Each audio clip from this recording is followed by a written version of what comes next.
Wondery Plus subscribers can listen to Crime and Sports early and ad-free right now. Join Wondery Plus in the Wondery app or on Apple Podcasts. In the depths of an Atlanta forest, a clash between activists and authorities ends in tragedy. I'm Matthew Scher, and on my new podcast, We Came to the Forest, we expose the hidden truths behind a shootout that left one activist dead and countless lives forever changed. Binge all episodes of We Came to the Forest ad-free on Wondery Plus.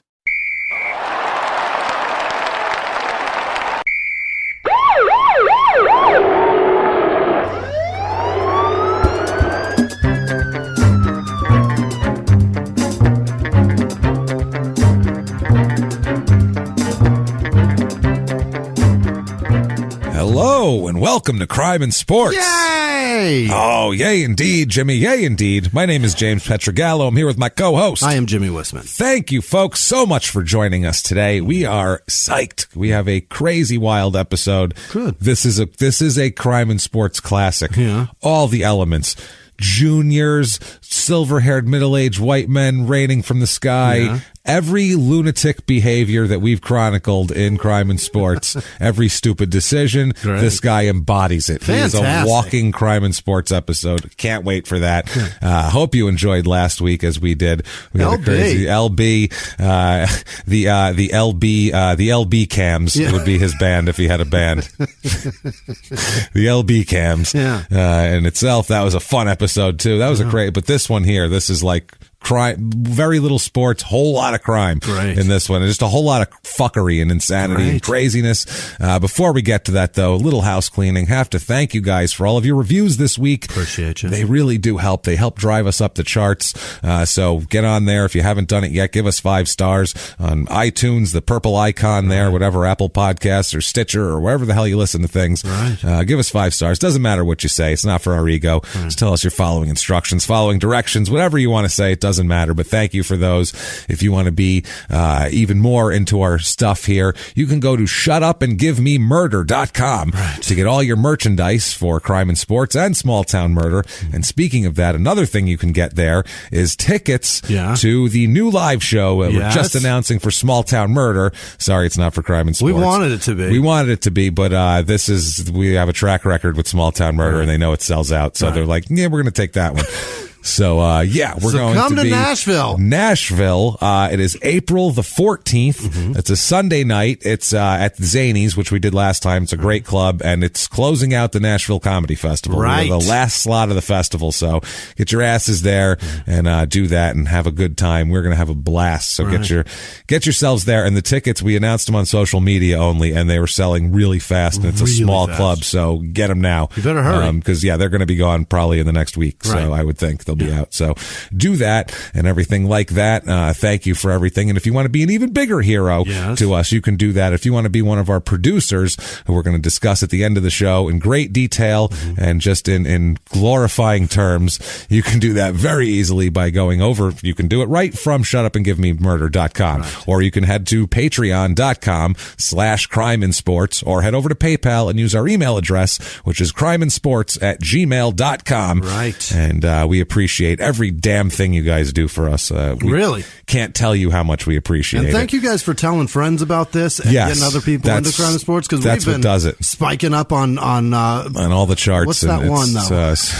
On Stitcher and Spotify. And thank you guys, because it's you guys with word of mouth. That's the only thing that spreads. Really, really works. So it does. God knows we get no promotion from anybody else. So thank you guys. We appreciate the hell out of that. And we do have a quick update before we get started on this story, because this story's crazy, but we have an update on an even more lingering story, we'll call it.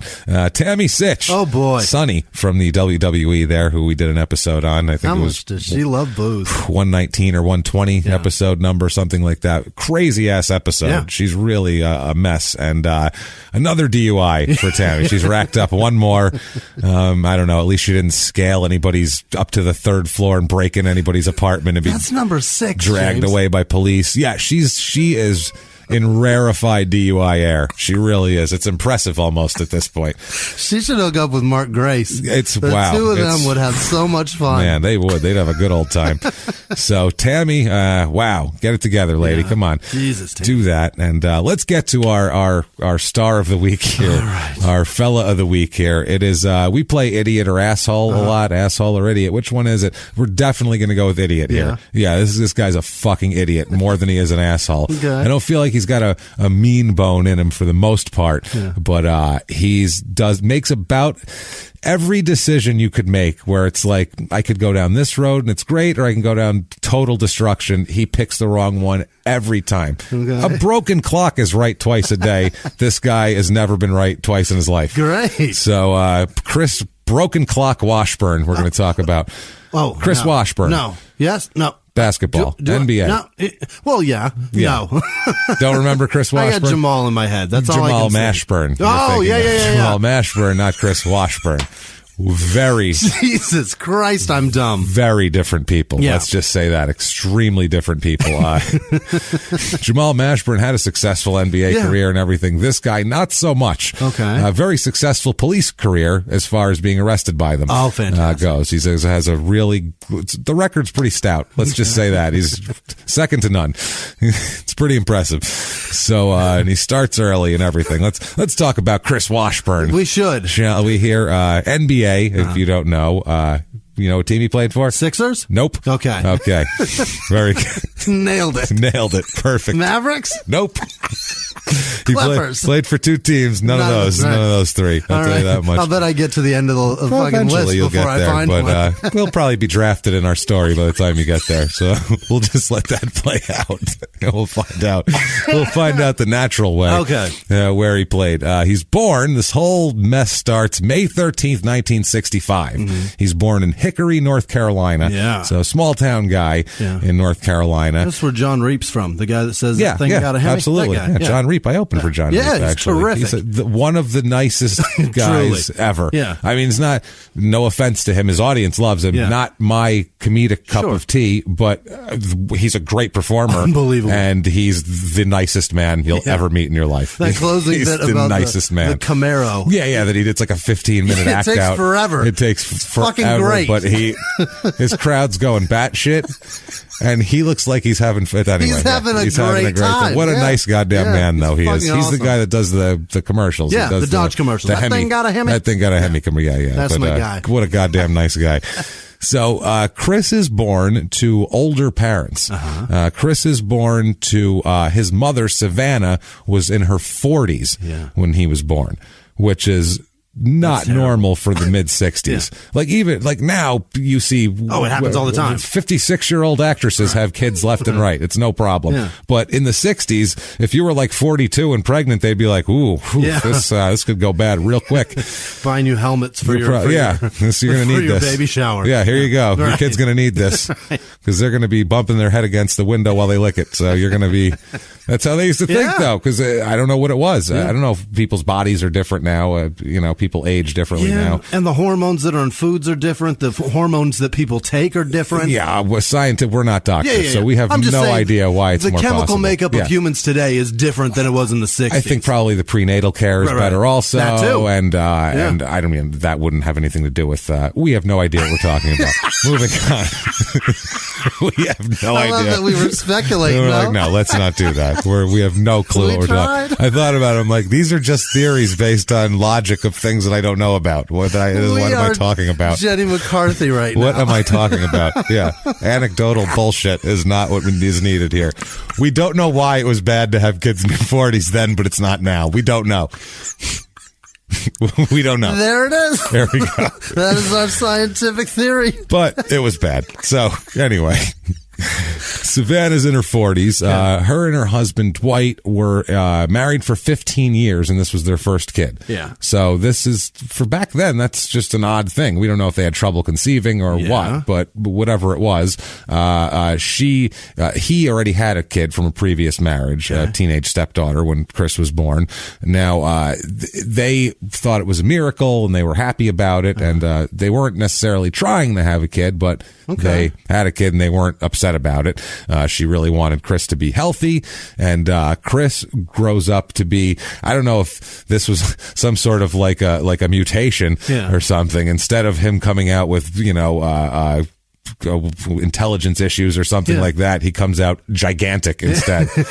Like, could that be something from being older in age? I think possibly either that or being exposed to some sort of nuclear waste. I don't know what happened. Or just living in Hickory. Or living in Hickory. Yeah, I don't know what they were letting companies bury in the ground in the 60s, because shit used to be terrible. You can just put shit anywhere. But Chris ends up being about 6'11". Holy shit! And a big stocky son of a bitch too. By the time he was 15, he was 6'10" and 275. My word. So he's a big dude. It's just like a giant man. Harry and the Hendersons movie. Yeah, that's what I mean. Holy shit. Falling through the floor and ripping the handles off refrigerators. And when imagine that you're in your 40s and you think everything's fine, and then you have a kid and then you got to feed this monster. Right. You're like, Joe, we didn't expect to have to feed someone who eats more than both of us put together. This wasn't in our planning. Yeah. I got to reconfigure my 401k. This whole thing's a mess. He just ate his sister's corsage. Is he trying to eat his sister now? Get him away from him. Hey, Chris. Put the dog down. Chris, get her leg out of your mouth, Chris. I know she looks delicious. Just stop. I'll make you a sandwich. It's a Jack Russell. Put it down. Yeah, stop. It's not that. If you it'll be better with mustard. I'm not saying it wouldn't be. But stop. Yeah. So, and he was always good at basketball. Also, he said that, quote, I was always coordinated. I could always dribble. I could shoot with my left hand. I could run. I never lifted weights.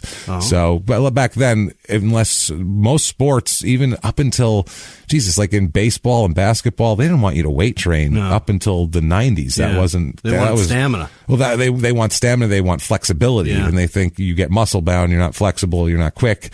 You're not as fast, and you're not as quick. And you're a muscular guy's not necessarily quote unquote athletic. That's not a runner. That's what they look at it like. And even in football, until the 70s, there was no weight training. They told guys not to weight train. You get in trouble for weight training in the 60s. You seen the combine today? Oh, everybody now. Holy shit! Every one of these guys looks like they're sculpted bodybuilders. They all look like bodybuilders. Yeah. Well, they're all on HGH also. Of course. So, I mean, that's the other thing. So I mean, let's back up for 1 second in that regard. Let's be honest. Yeah, let's be honest here. But they are all on HGH. Amazing. But they are all. So they've really narrowed it down to the most insane athletes on the face of the planet are trying out for this shit for some reason. So he goes through school, and in high school and everything. I mean, he is recruited by prep schools. I mean, he's a giant kid who's coordinated. That doesn't come along every day here.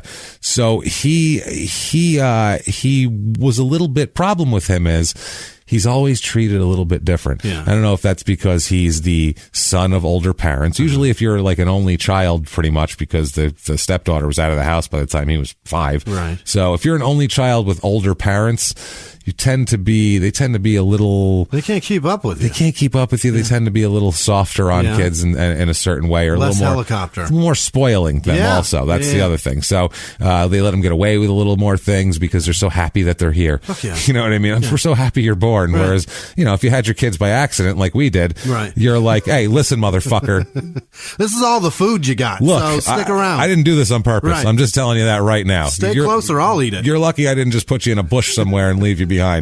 Drop you off at the fire department, because that's legal. No questions asked. Not one fucking question. I could have left you there.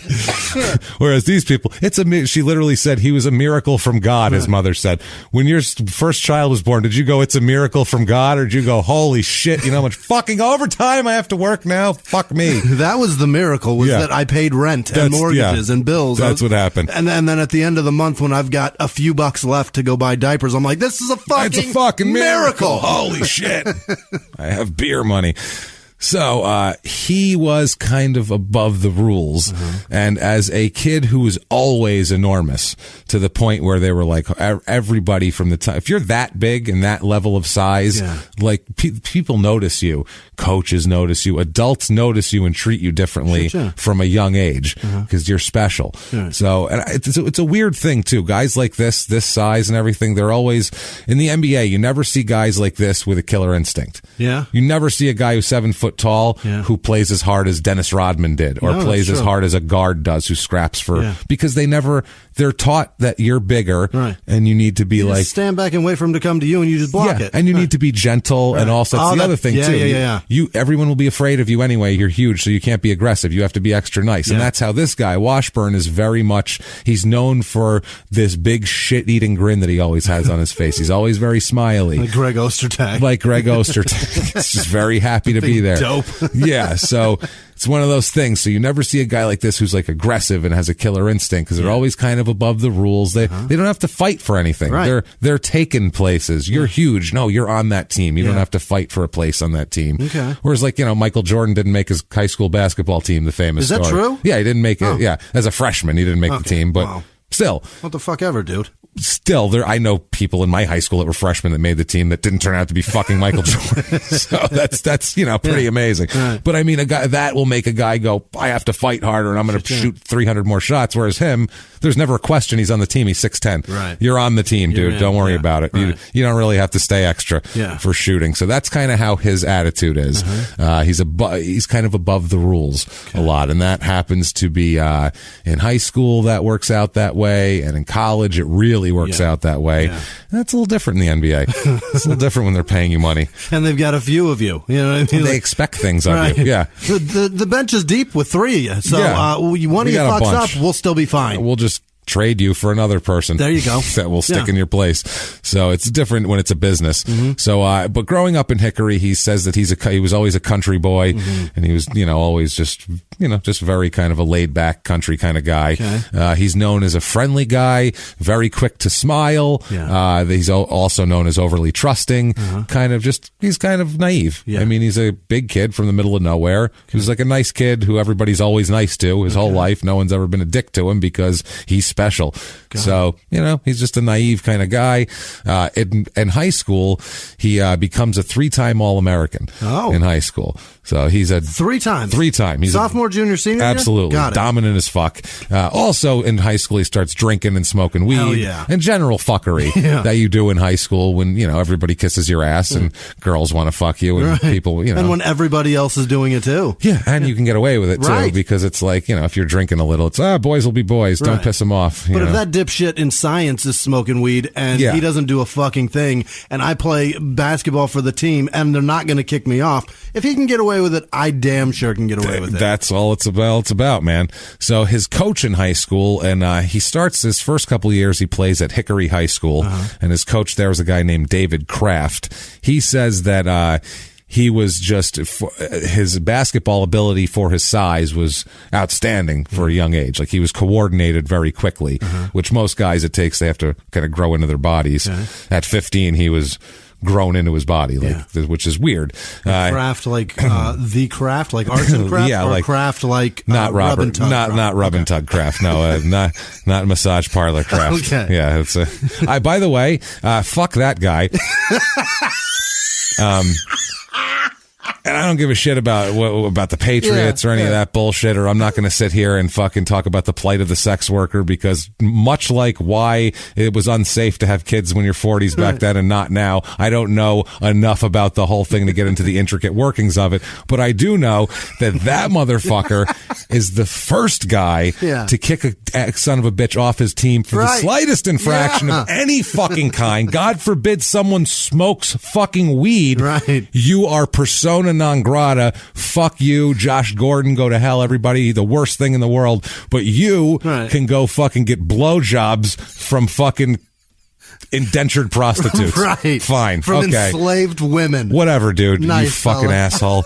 The silverest of the silver. That's the definition of silver, because that's everything he does plus hypocrisy. Right. Silver as it gets. Holy shit. My favorite part is that it was 5 miles from our hotel. Right down the fucking street. But you could have been right next to him.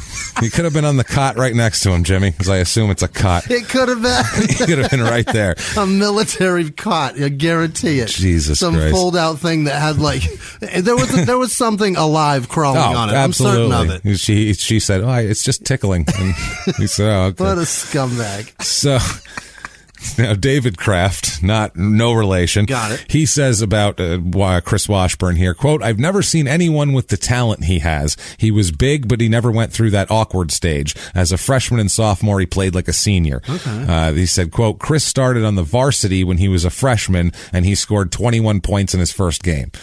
Holy shit. That's he's 6'10", 275. But 21 in the first game, that's pretty good. Bad. Yeah. In high school, too, if you're 6'10", 275, you can just pretty much back a guy down and Right. lay it in or dunk it. I mean, you're not really getting much competition between walking. You can just stroll to the hoop. There's no Alonzo Mourning fucking between you and the hoop in high school, generally, for the most part.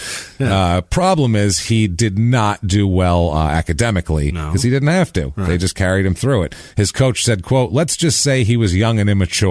I guess you'd say that. He stayed eligible to play. He passed those requirements. Okay. So he didn't do much else, but he stayed eligible enough to play. Okay. He said, quote, but he's one of the finest kids I ever had. He got along with teammates and other students and with kids. He drew a crowd wherever he went, and he took the time to talk to kids. He was always very popular with children. Mm-hmm. By the way, he does not molest any of the kids. I can, because right away I saw Jimmie like, oh no, is he going to be no molesting in this episode? Nobody else gets hurt. He's really good with kids. He's nice to kids. Got it. And he's fine. He never touches them, as far as we know. So we'll say that. So he plays 2 years at Hickory High School before transferring to Fork Union Military Academy in Virginia, and then he later transferred to Laurinburg Institute to play his final year of prep school before college. Got it. So he kind of bounced around, and Laurinburg Institute's apparently it's like a black prep school, and it has a really their alumni here. Okay. It's pretty impressive. So he's a center like David Robinson, or a center like Greg Ostertag? No, like David Robinson, like a good one who can actually. But I mean, play. Like, is he black? Yeah. He's black. Because you said it's a black prep school. You said David Robinson, who's the whitest black center I've ever seen in my life. So if you would have said anybody else on earth, is he a center like Manute Bol? Or or like anybody but David Robinson. Who David Robinson? I'm like, I think he's just tan.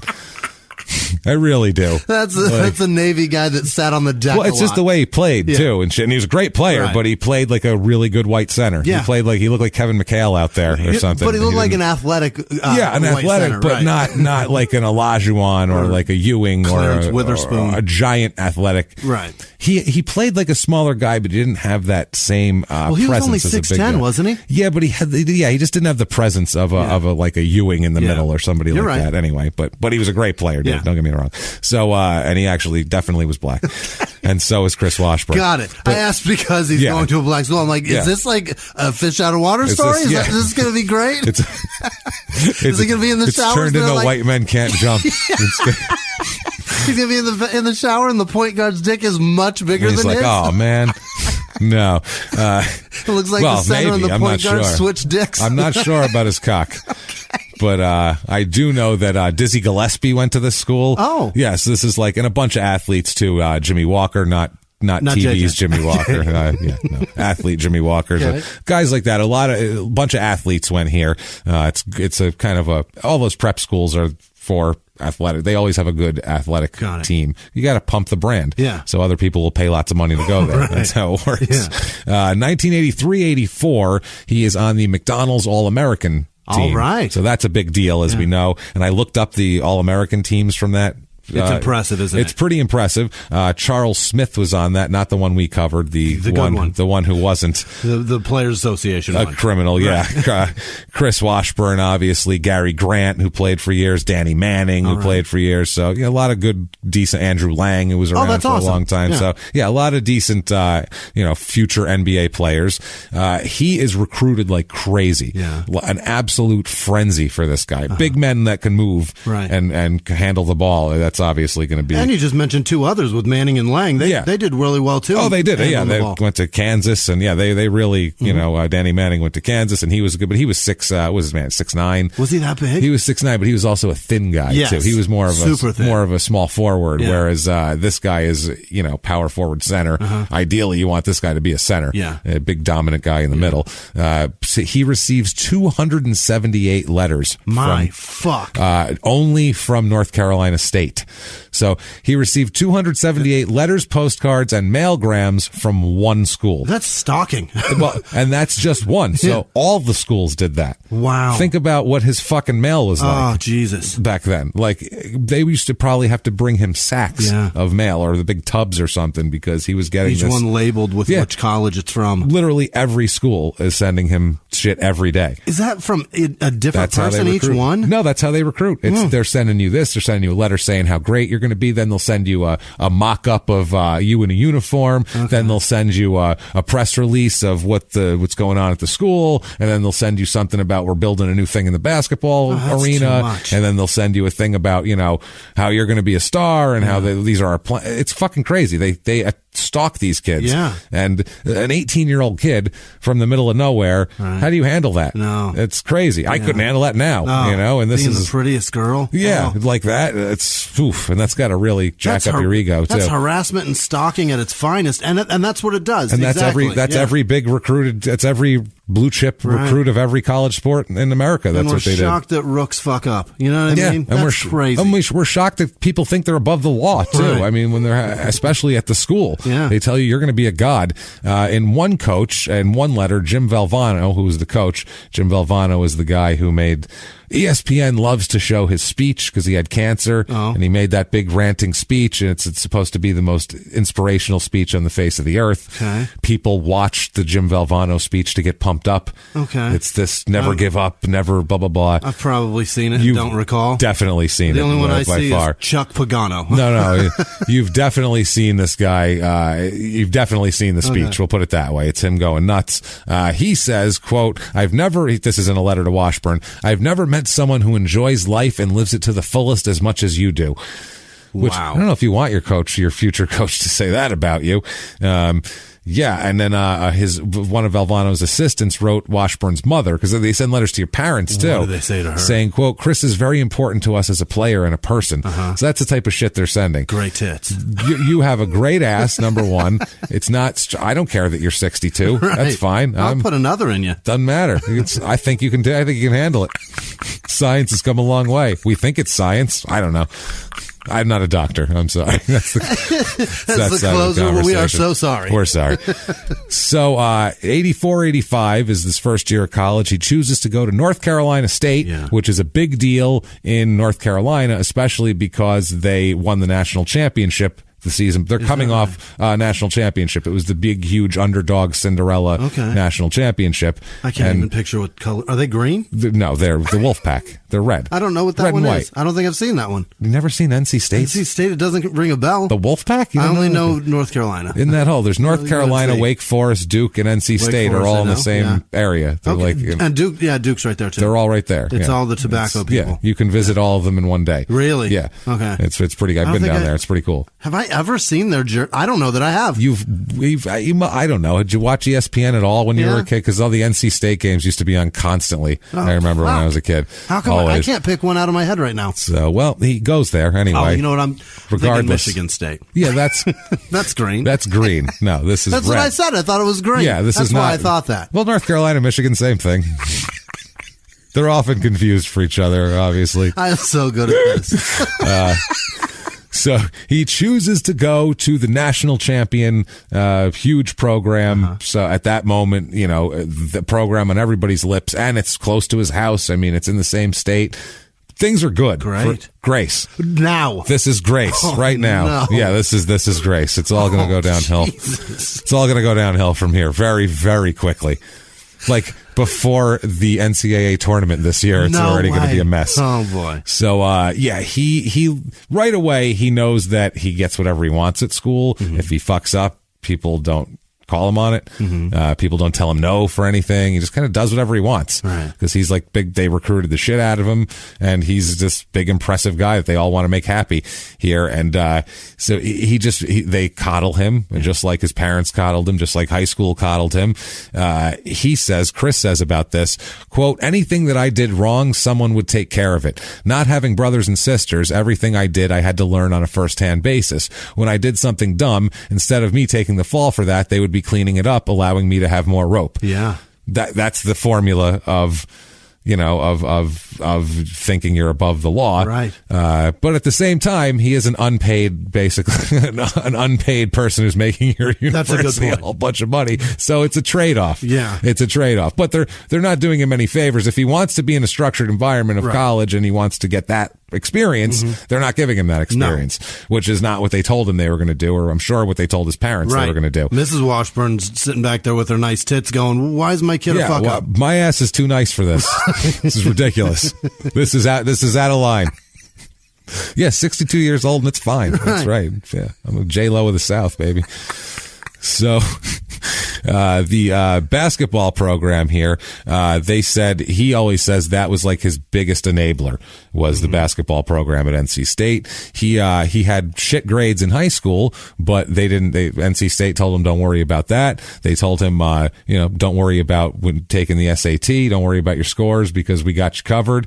We'll get you in anyway. Wow. I mean, even the basic minimums that you needed, they ignored them completely to get him in. I guess that's common knowledge, right? That SATs are generally fucking sidestepped. Well, and now it's a little more. Now you'll get in huge trouble for this. Yeah. I mean, back then you would too, but now it's like it'll be a bigger deal. Back then, this was just common practice. Yeah. He's 6'11". That's the only test score I care about. That's the one number. What did he score on his SAT? 6'11". 6'11". 6'11". Right. No, he actually got a 322. 6'11". Right. So doesn't matter. Chris says, quote, this is about NC State. The coaches over there told me, you're already signed. You're already in school. You just have to take the test just to get into the college. When they told me it didn't matter what score I was getting, I went in for about 22 minutes. I just marked down answers. Mark.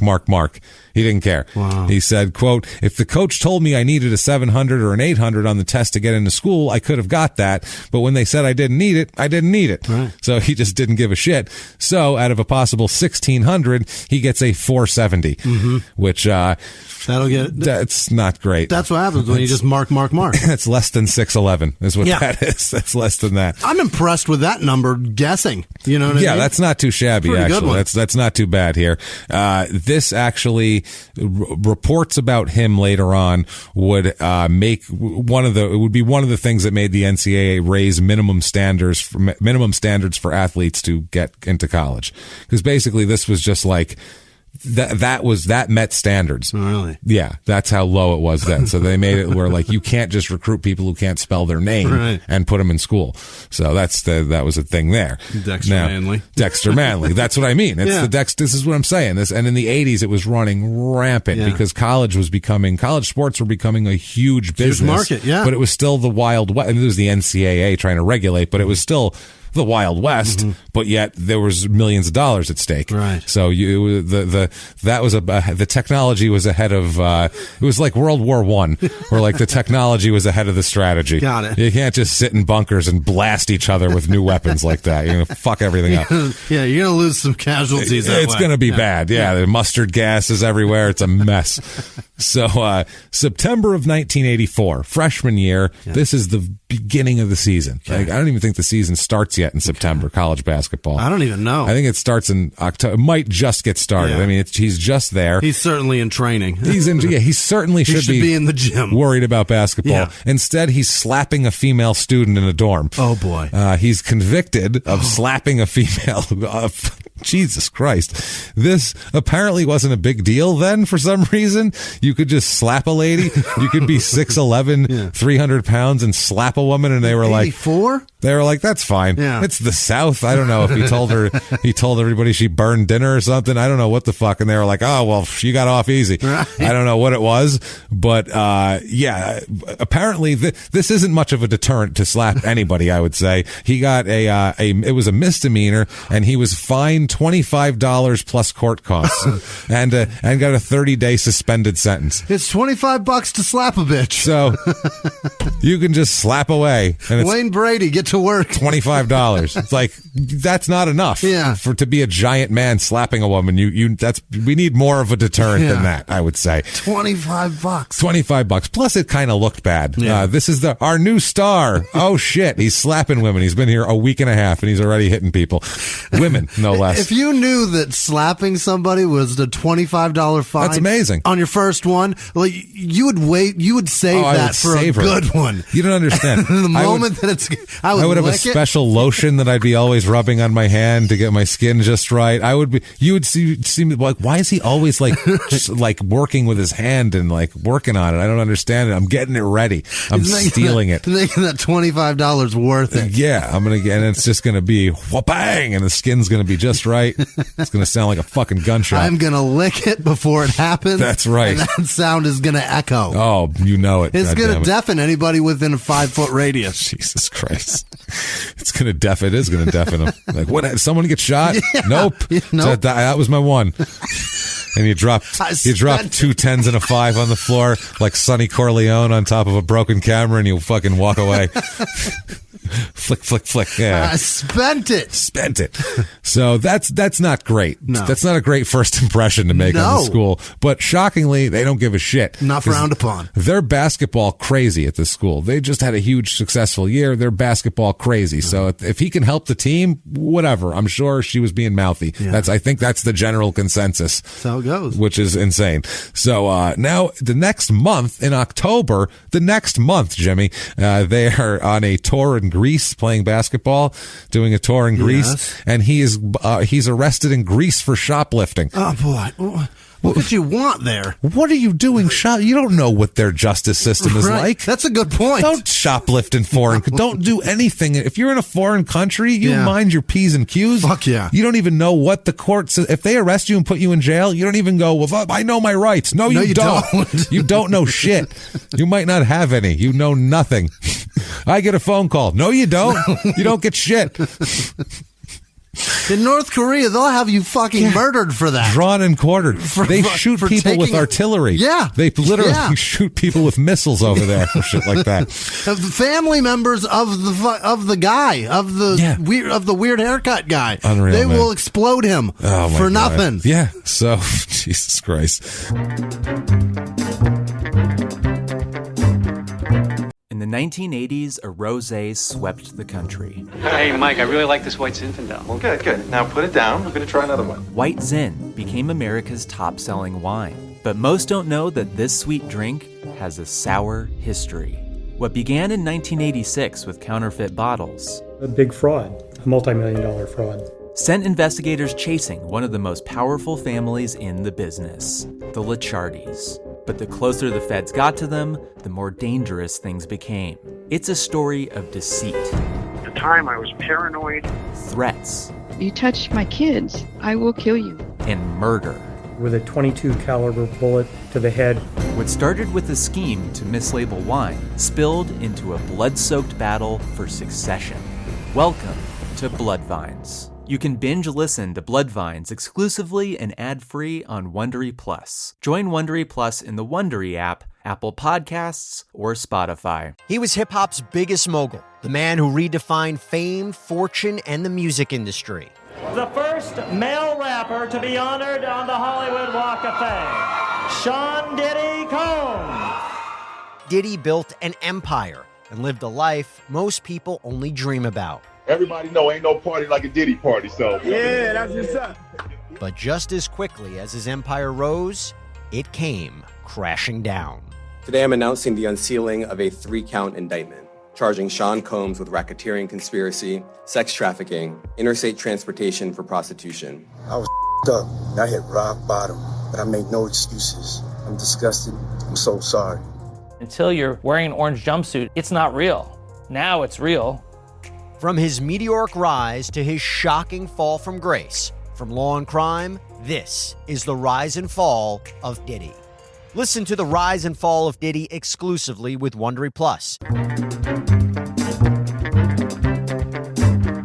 So anyway, he does play some basketball in here. Okay. Now, on that team, several future NBA players on this team. Nate McMillan, who was a really good guard for the Sonics for a long time. Man. Yeah, he was actually. We have Vinny Del Negro, who we talked about last week. Yeah, we did. He was on the team. Spud Webb, your man. Right. Your guy, a Jimmie-sized basketball player. He's also there. Lorenzo Charles. So, I mean, there's a few future NBA, regulars here. So that's probably why mainstay days of the playoffs. Yeah, probably why they were a good team, I would say, right there. But it turns out 6 guys on this team end up playing in the NBA, which isn't too goddamn shabby.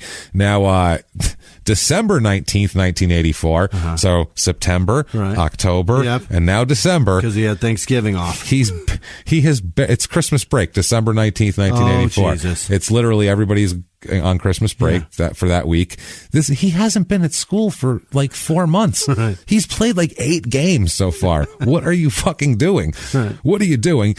He climbs through a window of a friend's dorm. Not his. Not his dorm. And quote, removes steal as another word for removes. If you climb through a window and remove items, that's stealing. That is breaking and entering. Yeah, that's like on Small Town Murder. She poked him with a knife. Right. Nope. That's called stabbing. Yeah. Sorry, you can't sugarcoat a stabbing. Same thing. Same shit. So this is stealing. This would be technically a turntable, an amp, a tape deck, and 2 stereo speakers. What is he, a fucking DJ now? Imagine him carrying all that too out of here. But how do you do that? It's just a big stereo system. What floor did he take this from? I hope the first floor. I hope he didn't scale down a wall with all this shit. Actually, 6'11", he just put his feet down and just landed down. Oh, hold on 1 minute. He places it on the ground from the second floor. But this was like in 1984. This was like a top of the line system valued at $800.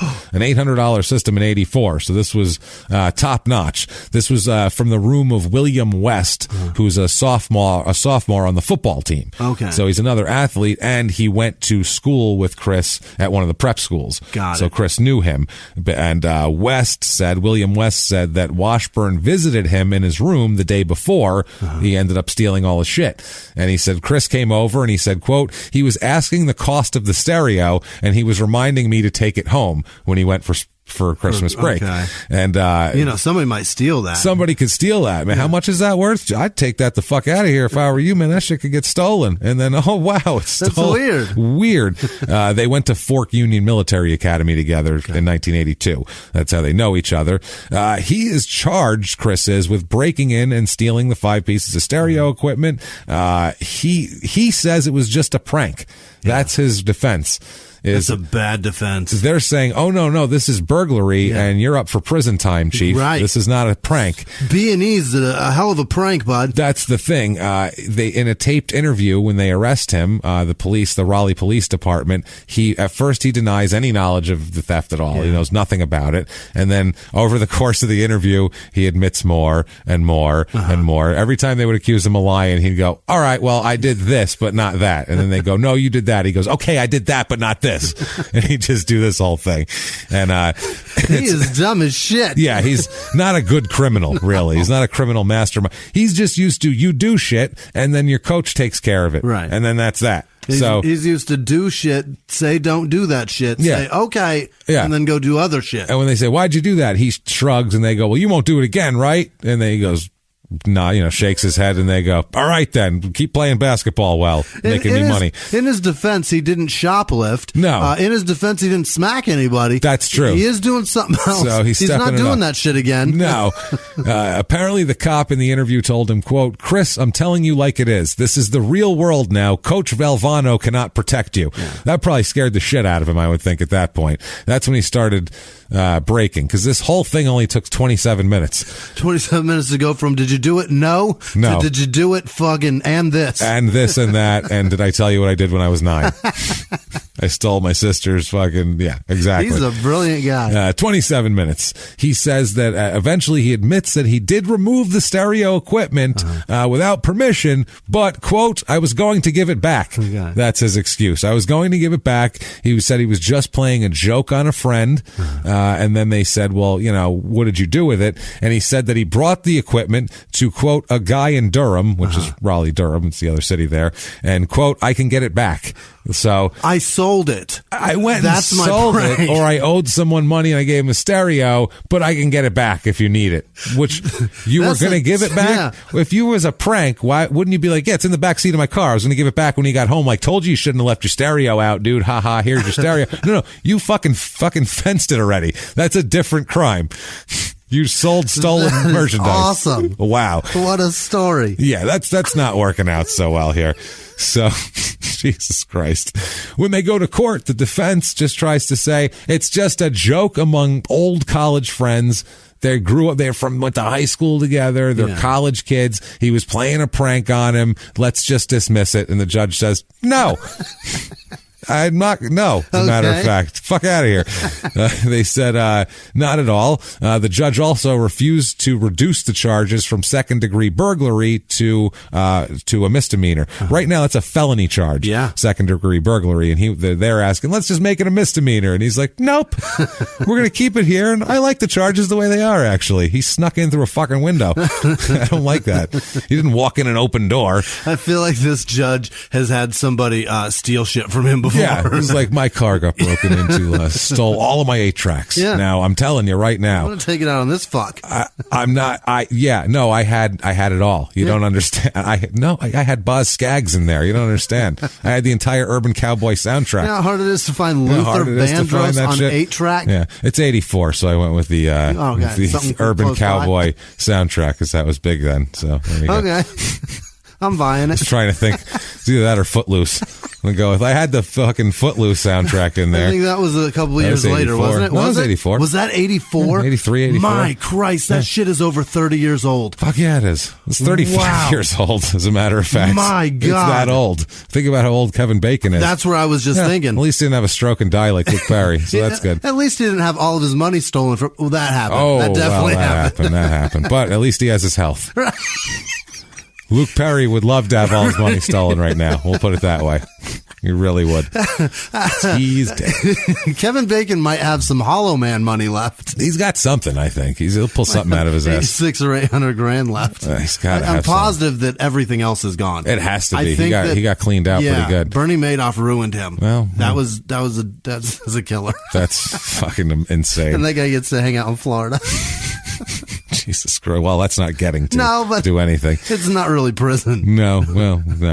Yeah, he needs a good prison. He does. We need to put him in real prison. A real prison, yeah. Put him in Pelican Bay. Yeah, let's just be honest here. Yeah. A prison where he has to interact with minorities. Let's have that. That's what I want. Somebody with an Iron Eagle chest tattoo. No, I want some 23-year-old Dominican gang member to share a cell with this kid. Yeah. That's to share a cell with Bernie Madoff. Absolutely. That's what I want. And just, make him do his laundry and shit. That's what I'm looking for. I said make the cup of noodles in the toilet. Yeah. I said do it now. And then eat it. Test it. Make sure the toilet water don't make you sick. So, Jesus Christ. So the judge refuses to any lessening of the charge. If convicted of second-degree burglary, he faces a minimum sentence of 14 years in prison. That's excessive. It's a hell of a prank. For a stereo. Yeah. I'm sorry. 14 years in prison. You got to do something violent or steal hundreds of millions of dollars from beloved movie stars or something of that nature. A stereo is not worth 14 years by any stretch of any imagination. That's just silly. But they said he could be released in 1/3 to 1/2 that time for good behavior. 6.5 years. So 5.5. What is that? That's a long time. It's like his minimum here is what he's looking at. He's gonna be almost 30. The coach Valvano dismissed him from the team for now, and has said he might reinstate him depending on the outcome of the case. Right. Well, if he's not in prison, he can play. If he's in prison, I'm going to have to say we're going to give a scholarship away. I'm just going to say defer to the next guy. We're going to do that. So Valvano tells Sports Illustrated, quote, "It is very sad. I thought Chris was making good progress in all areas at state. He was arrested twice in the first. What fucking progress? He went from slapping to shoplifting. Right. That's a step. That's better. International shoplifting. International, in another goddamn country. No woman caught the back of his hand, so it's better. Christ, he says, but now all that I'm concerned about is helping him. After I take appropriate action, I want him to know that we're here to help him. I want him to be part of the success story of Chris Washburn, but it's his decision now. I feel like he's not a bad kid. I think he's immature and troubled and has shown some bad judgment. We have to see if he can turn it around. I think he needs professional help, and if these people tell me he'd be better off with a goal to shoot for concerning basketball, then I'll have to consider that." So, in other words, he can play still. I don't give a shit. Yeah. In other words, did you look at this hair and how fucking silver it is? I am, wow, am I silver. A goal to shoot at, including a basketball. I am like a Christmas tree tinsel. Do you look at me right now? Covered in silver. So he is, saying basically if he's not in prison, he's going to be on my team. Yeah. And Vinny Del Negro, who was there, he says, quote, the sky was the limit with his talent and size, which kind of explains why Valvano wanted him. Right. Because he was a good player and he's only a freshman at this point. Now, 84-85 NC State team, because there was basketball in addition to all this criminal activity here. They went deep. They go 23-10 in the season, but in the tournament they go deep. First round they play number 14 seed Nevada. They're the number 3 seed in the Western bracket or whatever. They beat them 65-56. They beat Texas El Paso in the second round 86-73. They beat Alabama 61-55, and then they lose to number 1 seed St. John's 69-60. Then that year. So they go deep in the tournament, though. I think that's Final Four. Yeah. So they went all the way, but they didn't get all the way. Right. They didn't make it. It's pretty solid. Yeah. Total, Chris this year plays in 7 games. 7 games is all he played in, which is nothing because he was never there. He was always fucking, He was incarcerated. He's incarcerated. That's the problem. He's always suspended. Yeah. He's got jail problems. 10.7 points and 5.9 rebounds a game, which isn't too shabby. That's good, but still, that's not. You got to play more. Right. That's not furthering your career to the NBA numbers. Yeah. Also, he's known as a prominent cocaine user at this point in time. Oh no. This is when he picks up coke in college, and this is great. We'll talk about exactly when that happens, when he says it happens, but he says he definitely became a habitual cocaine user while at NC State.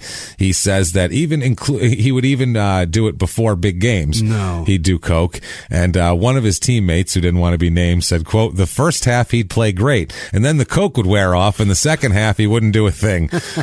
So he didn't have the Eddie Johnson, episode 8 or whatever. Right. Doing it on the bench. Do it on the bench, or Marvin Barnes take a little bump on the bench. He did it before the game, and then by halftime he's tired, which is fucking hilarious. Another report said that this is a famous legend of him, that he sprayed cologne into his urine sample to pass a drug test. Really? To cloud the drug test. I don't know how complex the drug tests were in 1985. But sure, Drakkar could ruin it. A little Drakkar could probably at least muck it up enough. Right. Who the fuck knows? I don't know. A little cool water. Yeah. This dude's piss smells amazing. Wow, Sir, what have you been drinking? You know you're not supposed to drink Paco Rabanne, right? That's not okay. Why does your piss smell like cool spice? It's really weird. Old Spice. Old Spice. It smells worse than piss. Yeah. So, Old Spice, slightly preferable to piss. Put it in your piss; it'll smell a little better. Right. Not much. So, Jesus Christ. 85-86, same team pretty much. A couple guys graduated, and Charles Shackelford comes on the scene, who will be a Crime and Sports episode. 100%. Oh, he's amazing. Yeah. This episode was either Shackelford, Chris Washburn, or Ron Artest. Oh. And I broke it down to Washburn and Artest, and we went with Washburn because his story is just way funnier than Artest. Artest is great, and he's famous, and I know everybody would have got more listens, and I don't fucking care because this is a better story. This is crazy. You might be too young to know who that guy is. He is Meta World Peace. Meta World Peace, yeah, Meta World Peace. But when you do a bunch of research, it's mainly Ron Artest. Yeah. So it's, he calmed down a little after that. So this team here, they go 21-13, but the number 6 seed in the tournament, but they actually still go pretty far. They beat Iowa in the first round by 2 points. They beat Little Rock in the second round, and they beat Iowa State in the third round, and then they lose to number 1 seed Kansas. Oh. So there's no shame in that, I guess. You lose to the best team out there at the moment. So Washburn's been involved in a number of criminal incidents, obviously, and so the court shit's still going on, and because that kicks in December of 85, he goes back to court for this a year later, but it's at this point where I don't know if the school's PR department kicked into gear, but the fluff pieces start coming out of the woodwork on this guy. This guy is the most fluff pieces per fuck up of anybody we've ever covered. I don't know what it is. Are they assuming he's going to beat the rap? They're assuming they're trying. I honestly think the school's putting out publicity to try to sway public sentiment so they don't fucking bang him for a prison sentence. Maybe they're trying to reduce the jury pool. Well, no, that puts pressure on the prosecution, on the district attorney to those guys get elected. Those guys are up. Those guys are elected officials. That puts pressure on them to lower the charges. Don't piss off all the people who are saying, "Hey, Chris Washburn's a nice kid and we love him." And he hasn't done anything in a year, and he's playing good basketball. Right. Come on. On the other hand, if they do end up banging him hard for this, and he gets a stiff sentence, the school looks stupid as fuck for putting out these words about him. Yeah, but I think they have so much power at this point. Okay. They're not assuming they're going to lose. Got it. They're not assuming they're going to lose the standoff publicly. Okay. The public's on our side. We're the winning basketball team. This is a ballsy move. You're a fucking politician. So they're not going to vote this school out of here. Yeah, well, at one point here, later on in this fluff piece, my God, part of his sentence is going to be 320 hours of community service. And during this big fluff piece article says, and I quote, this is not me speaking, quote, 320 hours of community service work assigned Washburn by the court involving visits with retarded children.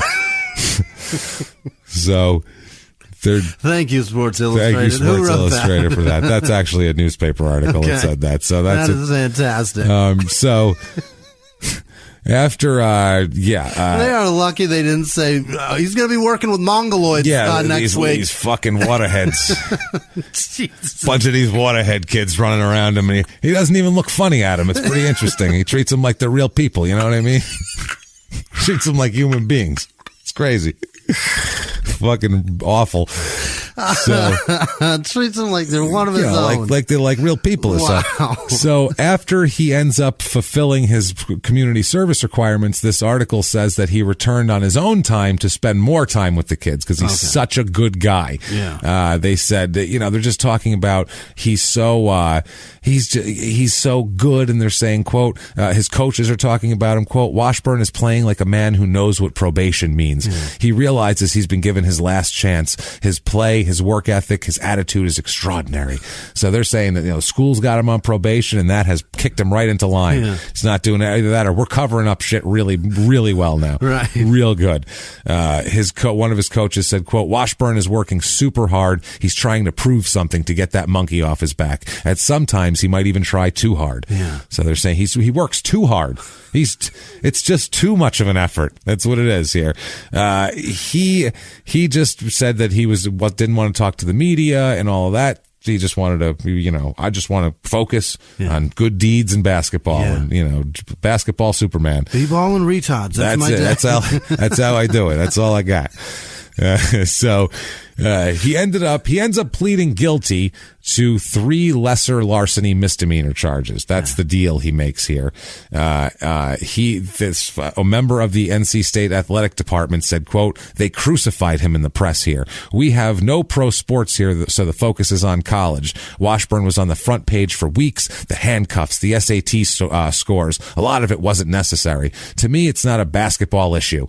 No one said it was. It's breaking and entering, sir. Yeah, that's way different.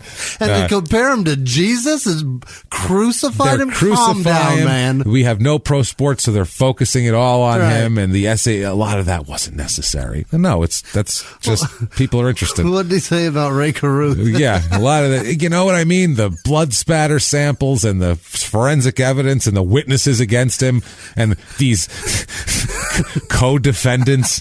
Not necessary. It's just not.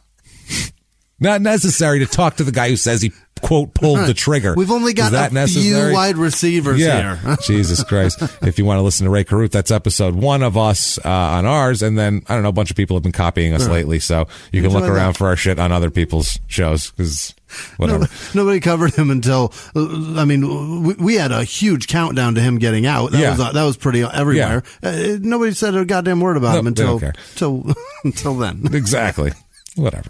So Jim Valvano, coach here, he says, quote, it's an issue of a young man in trouble. I'm interested in Chris getting his life together and realizing his potential as a person. He's at the crossroads of his life. It's up to Chris Washburn to straighten out his life. Yeah. And if he could score about 20 a game on the way down that straight road, that's cool too. We can work on that. So December 19th through the 21st, 1985, he is scheduled to serve a 46-hour jail term. That is on Say again? 46-hour jail term. Not even 2 days. Not 2 days. 46 hours. Because I guess when they arrested him, that's 2 hours of time served. Oh. I'm sure. Okay. So, that's December 19th through 21st, which is the anniversary of the stereo theft incident was the 19th. So on the 1 year anniversary, he does that. Also, Jesus Christ, man, he's a fucking mess. Let's just put it that way. He's drinking. He's smoking weed a lot. He's doing all that type of shit. When they lose to Kansas in the tournament this season is when he says cocaine becomes a real thing for him. He says that's when he started saying yes to it when people would offer it to him. He says, quote, instead of being like, nah, I don't do that, I wanted to be part of the crowd. If they were doing it, why don't I try it? And after I tried it, I never went back to school again. And we'll find out how that works out here. It's a fucking mess. Okay. This year, anyway, he played in 34 games that year. And is it because he had so much energy that he just wanted to focus it on the retards, James? I think that's what it was. He goes, I just want cocaine and retarded children. That was all I need to focus on. Here's how it works. I cannot believe that is in a publication. I am doing... okay, fine. You got me. All right, listen. No, I didn't want to say anything until all of the work and all the research was in, but I'm going to go ahead and tell you what I've been up to. I am doing an important, it's research. Yeah. It's going to be in the New England Journal of Medicine, I'm sure. Seeing how possibly if cocaine can help retarded children. I feel like if I give them enough of it, they'll just come around. Right? They'll just... It's like you could be super drunk, but if you do a whole bunch of coke, you'll sober up. So I feel like they seem kind of drunk to me. You know I'm not a doctor. Don't get me wrong. I don't even know. Cocaine is powder, and powder absorbs water. Yeah, and you know how that's all. That's what they said. Obviously, I'm not a doctor. I don't even know if it was okay for my mother to have me when she was 40. So I don't know, but. I'm going to give it a shot. When we publish our findings, you can read about it in the journal, okay? So I'm feeling Nobel Peace coming on. He's a great man. He's a great man, Jimmy. He's a great man. Now, Nate McMillan, who played with him, he says, quote, when I look back at him and I think about all the great big guys that were coming out, some of the things that Shaquille O'Neal was doing, Washburn was doing as a forward center who could run and jump and shoot. He could do it all. He certainly had the talent to be an all-star. That's what everyone says about him. He could have been Shaq. He could have. Everyone says about him, the talent is not the issue. Okay. He has as much talent as anybody who's ever played. Okay. Literally, he has the size and talent of anybody. He could have been any great play. Could have been Patrick Ewing. Okay. Instead, he's on our show. So, his senior year, though, or not his senior year, he's 20 years old here. Yeah. His sophomore year, he plays in 34 games. He averages 17.6 points and 6.7 rebounds. That's a lot of coke. That's a lot of coke. Yeah. And back then in that game, it was a slower game and shit. That'll get you noticed, especially at your size, even if you're a fuck up. Now, April 15th, 1986, he decides to forego his final 2 years of college eligibility. This is like they lost to Kansas. He found cocaine, and then 2 days later, he said, I'm leaving college. Oh, boy. It's like, you know where? If I get a job in the NBA, I could buy a lot more of this cocaine, probably. I don't have to do this shit anymore. I don't have to steal a stereo. I don't have to worry about any of this shit. I could smack as many women as I want. Oh, boy. So he says that he had to, back then you had to apply for hardship status, which meant you needed the money. Yeah. So he did that. Valvano said, the coach said he spoke with Washburn's mother, and Savannah Washburn said that, she was okay with all of this, which, I don't know why she wouldn't be. Yeah. Valvano said, quote, I can certainly appreciate what Chris has gone through these past 2 years. It was great to see him respond to all the adversity he had to face and then having a successful sophomore season. I hope he can continue to improve and that he will have an outstanding pro career. It's not necessarily what is the word? Adversity. No, it's self-caused. Yeah, fucking. When you bring it upon yourself, it's not adversity. It is self-caused, self-inflicted fuckery. Yeah. Would have been a better term, but the paper might not have printed it. They'll print retarded children, but they won't print that. Right. That's not okay. Won't print fuckery. Adversity is when, like, your situation is against you. It was amazing how he broke his leg in his freshman year, rehabbed the injury, and came back to be a fucking star. Or playing on the mean streets of Philly, and then his brother's shot in front of him, and then he still makes the college ranks. It's incredible. His brother was shot in front of him in a drive-by, and then the funeral home burned down, killing most of his family at the funeral. So that's adversity. A tragedy. Yeah. And he overcame it to score 17.6 points a game. Very impressive. That would be impressive. This dipshit gets arrested. They're calling it adversity. Adversity. So, 1986 NBA draft. He's up for the draft. Yeah. This is a big draft that we've talked about a couple of times. What year? 86. Yeah. Because this is the Roy Tarpley draft. Okay. So we talked about this. Number 1 overall, Brad Daugherty, the boring Cleveland Cavaliers player forever. So milquetoast. Boring as shit. Number 2, Len Bias, who was supposed to be the next answer to Michael Jordan, who died in 2 days after he was drafted of a cocaine overdose. In the hotel still? And we'll talk about this. He was still partying from being drafted here. Number 3 overall, Chris Washburn. Really? Number 3 overall, Chris fucking Washburn. So this guy... And I confuse him with Jamal Mashburn. Yeah, this guy on every list is one of the top 10 NBA draft busts of all time. Okay. He's an all-time guy. Not worse than Bias. Right. I mean, he at least... That's a bust. He lived until training camp at least, so that's I win. I dribbled the ball once. Yay. Is Len Bias more of a pop than a bust? I would say, you know what I mean? Yeah, it's more That's an explosion. Yeah, it's more of a snort than a bust. So, number 4, Chuck Person. Number 5, Kenny Walker, who was the Knicks guy with the big flat top hairdo there, the big fade flat top, high top, tall one. Yeah, tall. Kenny Walker was tall. He was in dunk contests. All the time. His hair. And his hair, too. His hair was huge. He was like 7'1" with his hair. Yeah. Also, Roy Tarpley. Also, William Bedford, who we'll talk about, who was a Suns player who was suspended in that big 1987 Phoenix Suns drug bust with all like 5 other players got busted for trafficking cocaine and doing cocaine. And what the we'll talk about it. Yeah, that's probably why. But William Bedford will come up later on in the story because Chris is going to have some contact with him. Roy Tarpley, number 7, who we've discussed before. He has an episode. Go find it. Ron Harper on there. Johnny Dawkins, Del Curry, Steph's dad, drafted there. A lot of guys. Sabonis. Oh, Arvydas Sabonis. Sabonis was in 87? 87. Yeah. Then they held his rights. Oh, that's why. Every year it was like, he might come this year, and then he didn't come to like 94. Yeah. He stayed wherever the hell he was. Mark Price, number 25. So the Cavs got Price and Daugherty. Actually, the Mavericks drafted Price, but they traded him to Cleveland. So they got that in the first round of this draft. Dennis Rodman in the second round there. So, I mean, Kevin Duckworth, Jeff Hornacek at the bottom of the second round. So this is a pretty loaded draft for guys that, you recognize their names. Nate McMillan went on in that draft as well. Now, less than 2 days after the draft, Len Bias, the number 2 overall pick, dies from a cocaine overdose. Washburn says he learned of the news while he was at a New York Police Athletic League function. He said he was high as a kite while he was there. With the cops.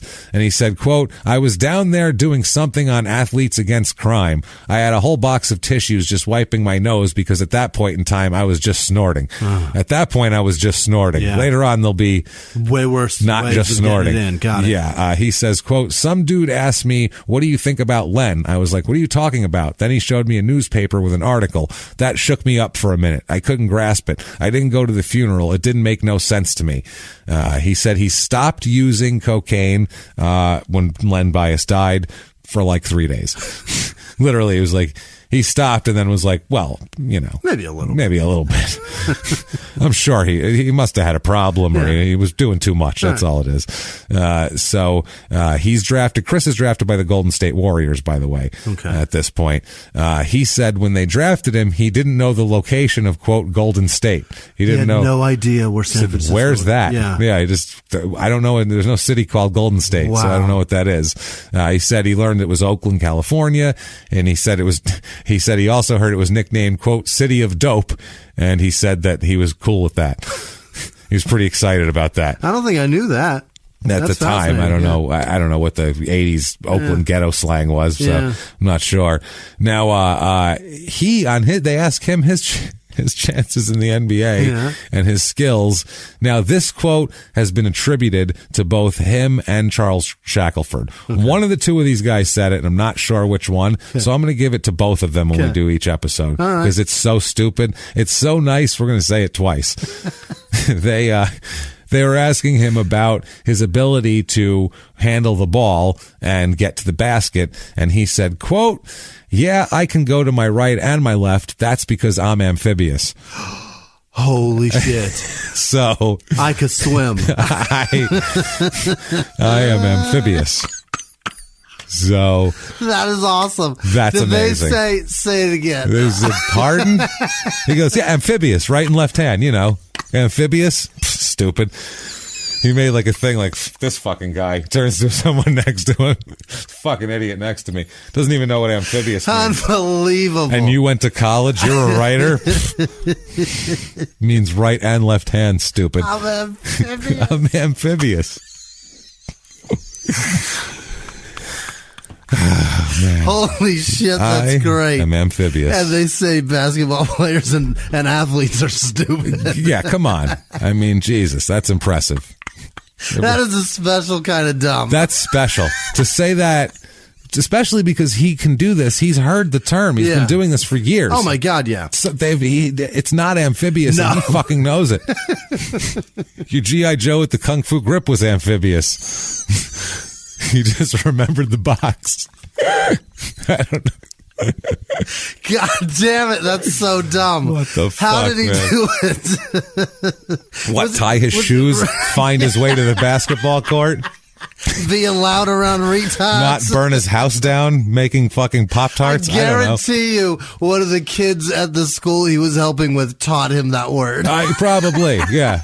You're amphibious. You went, thanks, little buddy. He went out and talked to the press. Thanks, Mongo. Oh, man. Jesus Christ. What a fucking mess. That is incredible. So the 86-87 Golden State Warriors here, George Karl is the coach. They finish 42-40. They make it to the playoffs that year, actually. Mm-hmm. They beat the Jazz in the first round of the playoffs, 3-2, and then they lose to the Lakers, who would go on to the finals. Every year. Yeah, they lose in 5 games there. This team is consisting of, obviously, Chris Washburn, and the team is kind of Chris Mullin's on the team. He's young. A young Chris Mullin. Yeah, I think he came St. out. John, didn't he? Yeah, St. John's, absolutely. Yeah. A year before, so he played against him in college all the time. But it's not Sleepy Floyd's on this team. So, but not a lot of guys where you'd be like, oh, he's a Hall of Famer. Right. It's and the team was known as kind of a disaster. They were kind of a disaster. Yeah. I believe was it their owner? I think it was their owner. I'm pretty positive that caused the rule to you're not allowed to trade 2 years first round draft picks in a row. Really? Like you can't trade 2020, 2021 draft picks. Oh, trade them away? You can't trade 2 years in a row. If you trade one first round draft pick, you can't trade. You can only trade the 2 years after that. Okay. So if I want to make a trade with you, I can't offer you my next 3 first round draft picks. You got to give you one first round and a second round. It would be 2020 first round draft pick, 2022 first round draft pick, 2024. Oof. Can't do it in consecutive years because this guy made such terrible trades that they had to make a rule to protect people from themselves. That's why they were shitty for so long. Yeah, because he was trading away draft picks that I saw the list, and it was the guys that he traded away. The draft picks turned out to be like James Worthy and fucking a bunch of Hall of Famers, basically, that they just traded away all these draft picks for mediocre players because their owner was a fucking moron. Yeah, it's awesome. I found a whole article and I saved it. I was going to do that. I was actually going to do I was going to do a crime and sports kind of bonus stupid episode, like a Patreon thing. This is a stupidity show. I saved it. Yeah. Now at this point, they signed him with $3 million deal. Okay. So that's bad if you have a burgeoning cocaine habit and they give you $3 million and say, go live in the city of dope. Enjoy. So, he gets a 500 SL Mercedes. That's what he gets with a, now not stock though. No, it's ridiculous. He adds shit onto it. What is he doing? He totally fucks this thing up. He puts a Rolls Royce interior into this thing. Imagine what that cost to take one interior. That's 40 grand, 50 in the 80s. It's probably 40 grand to put another brand's interior into your already luxury car. Yeah, you're not talking about like a Ford Focus interior in a Mustang, in a Camry. You're talking about a $100,000 car and a $100,000 car. This is ridiculous. This is bananas. It's so stupid. And a stereo. They said that it was pretty like the largest car stereo you could get at the time. Windows are tinted. Car is metallic black with red trim, and all the emblems are red and everything like that. He's getting a new house too. Yeah. We'll talk about that. He was living in a hotel in East Oakland for a while, and they said that in the article they talk about if you're looking to score drugs, that's the good neighborhood to do it in. Lucky he got out of there because that's a dangerous neighborhood. He's staying there because he likes cocaine a lot. Because no one really knew about that at the time. He's popping into an extended stay in that fucking car? In this car. Wow. And they ask him about the car, and he says, quote, the cops stop me a lot. Yeah. They say, the windows are so dark, they think it's a drug dealer. And so they say, how many times have you been stopped by the cops? And he says, a lot. It's in the 20s now. This is like 3 months into living there. Yeah. He's getting stopped all around. He should have put no drugs on the license plate. Yeah, no, you know what I mean? No drugs. Yeah. Like in New York back in the day, they put no radio on the window so people wouldn't break their fucking window. He could have got a custom plate in California. It's like 8 letters. He could have gone crazy with undrugged. Yeah, it would have been uncoked. No coke. Smiley face. Yeah. You put emojis on it. They do arts and shit like that. They do. California is ridiculous. This, in addition to this is, he's just new and he's doing all this to his car. He's concentrating on that and probably the children as well. Yeah. Because he's late for 7 practices and games in his first month on the team. Wow. First month, he's late for 7 things that he needs to be at on time. Wow. Yeah, that's not okay. No. That's the first thing you all have to do is be on time. Wow. He says that he feels not getting pulled over. The guy says, do you think it's a racial thing while you're getting pulled over all the time? And he says, oh no, there's a lot of drugs in Oakland and they just want to stop it and see who's driving. They're always very nice. One stopped me the other day. When he saw who I was, he said, you play for the Warriors. He wanted to talk, but it was about 10 minutes before I was supposed to be in the locker room. So he gave me a semi-escort to the arena. So he's just like, this is kind of fun. They said why the Rolls Royce interior in a Mercedes Benz? Yeah. The obvious question. He says this is his explanation. It's a smart thing, Jimmy. He's thinking. Yeah. He says, is it because it's amphibious? Actually, this interior is amphibious, and if you put this in here, it can go left or right. It's pretty amazing. He says, quote, I thought it wouldn't be smart for a rookie to come into the league and buy a Rolls Royce, so I did the next best thing. It's the same thing. He built this big, ridiculous Mercedes. It's the same thing. It's worse. It's kind of sillier. You just, why do you, I'm fucking shocked by this. This is so stupid. That's an asshole or idiot? Idiot. It's all idiot right here. Holy shit, is he dumb.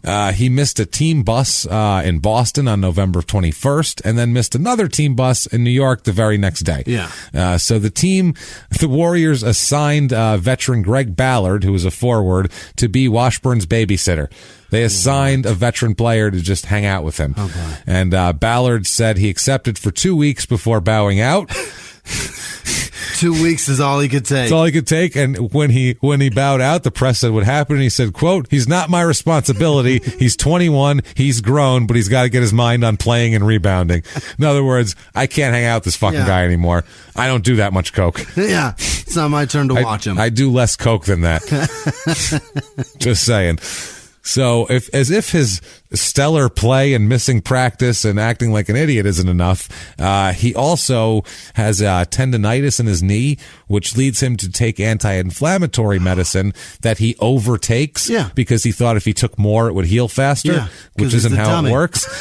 And this led to a vicious kidney infection, which fucked him all up and sidelined him and put him in the hospital. Unbelievable. In January of 87. He's an idiot.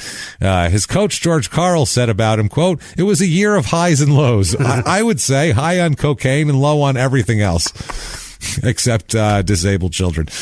I remember the first, Coach Carl says, I remember the first day of training camp. He was by far the best player on the court, and then you could slowly see him disintegrate.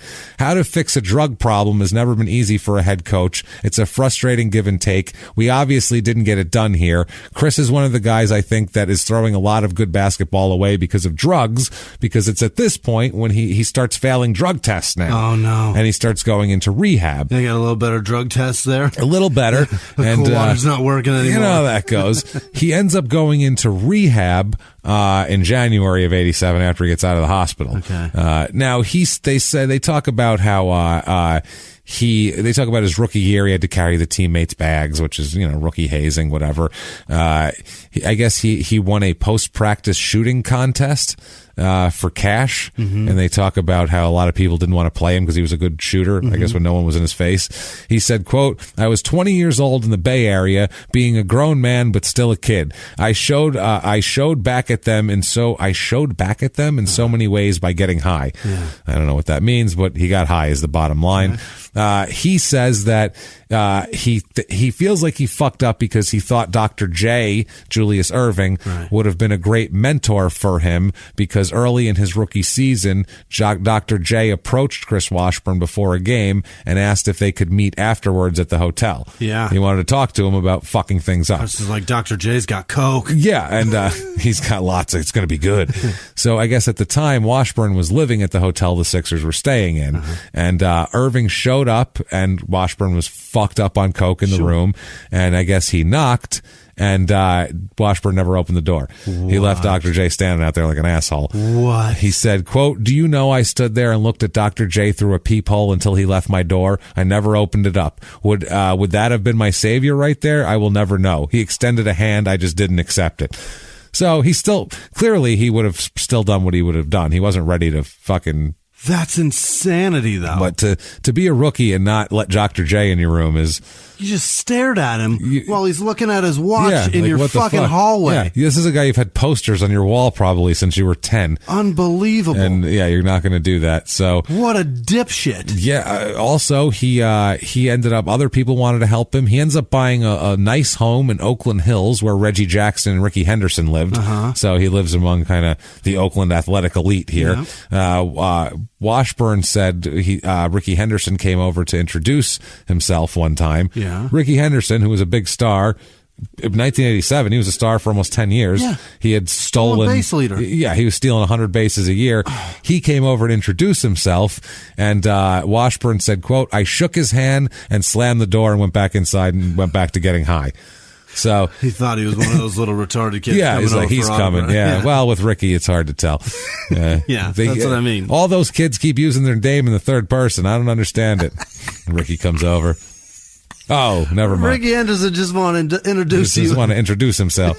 So this is, he doesn't even have time to talk to Ricky Henderson for 5 minutes because it's cutting into his getting high time. Right. This is nuts. They say that his drug problem would affect his work with the team. Obviously. Yeah. They said some nights he'd arrive minutes before tip-off. He would just stop going to practice sometimes. He just wouldn't show up.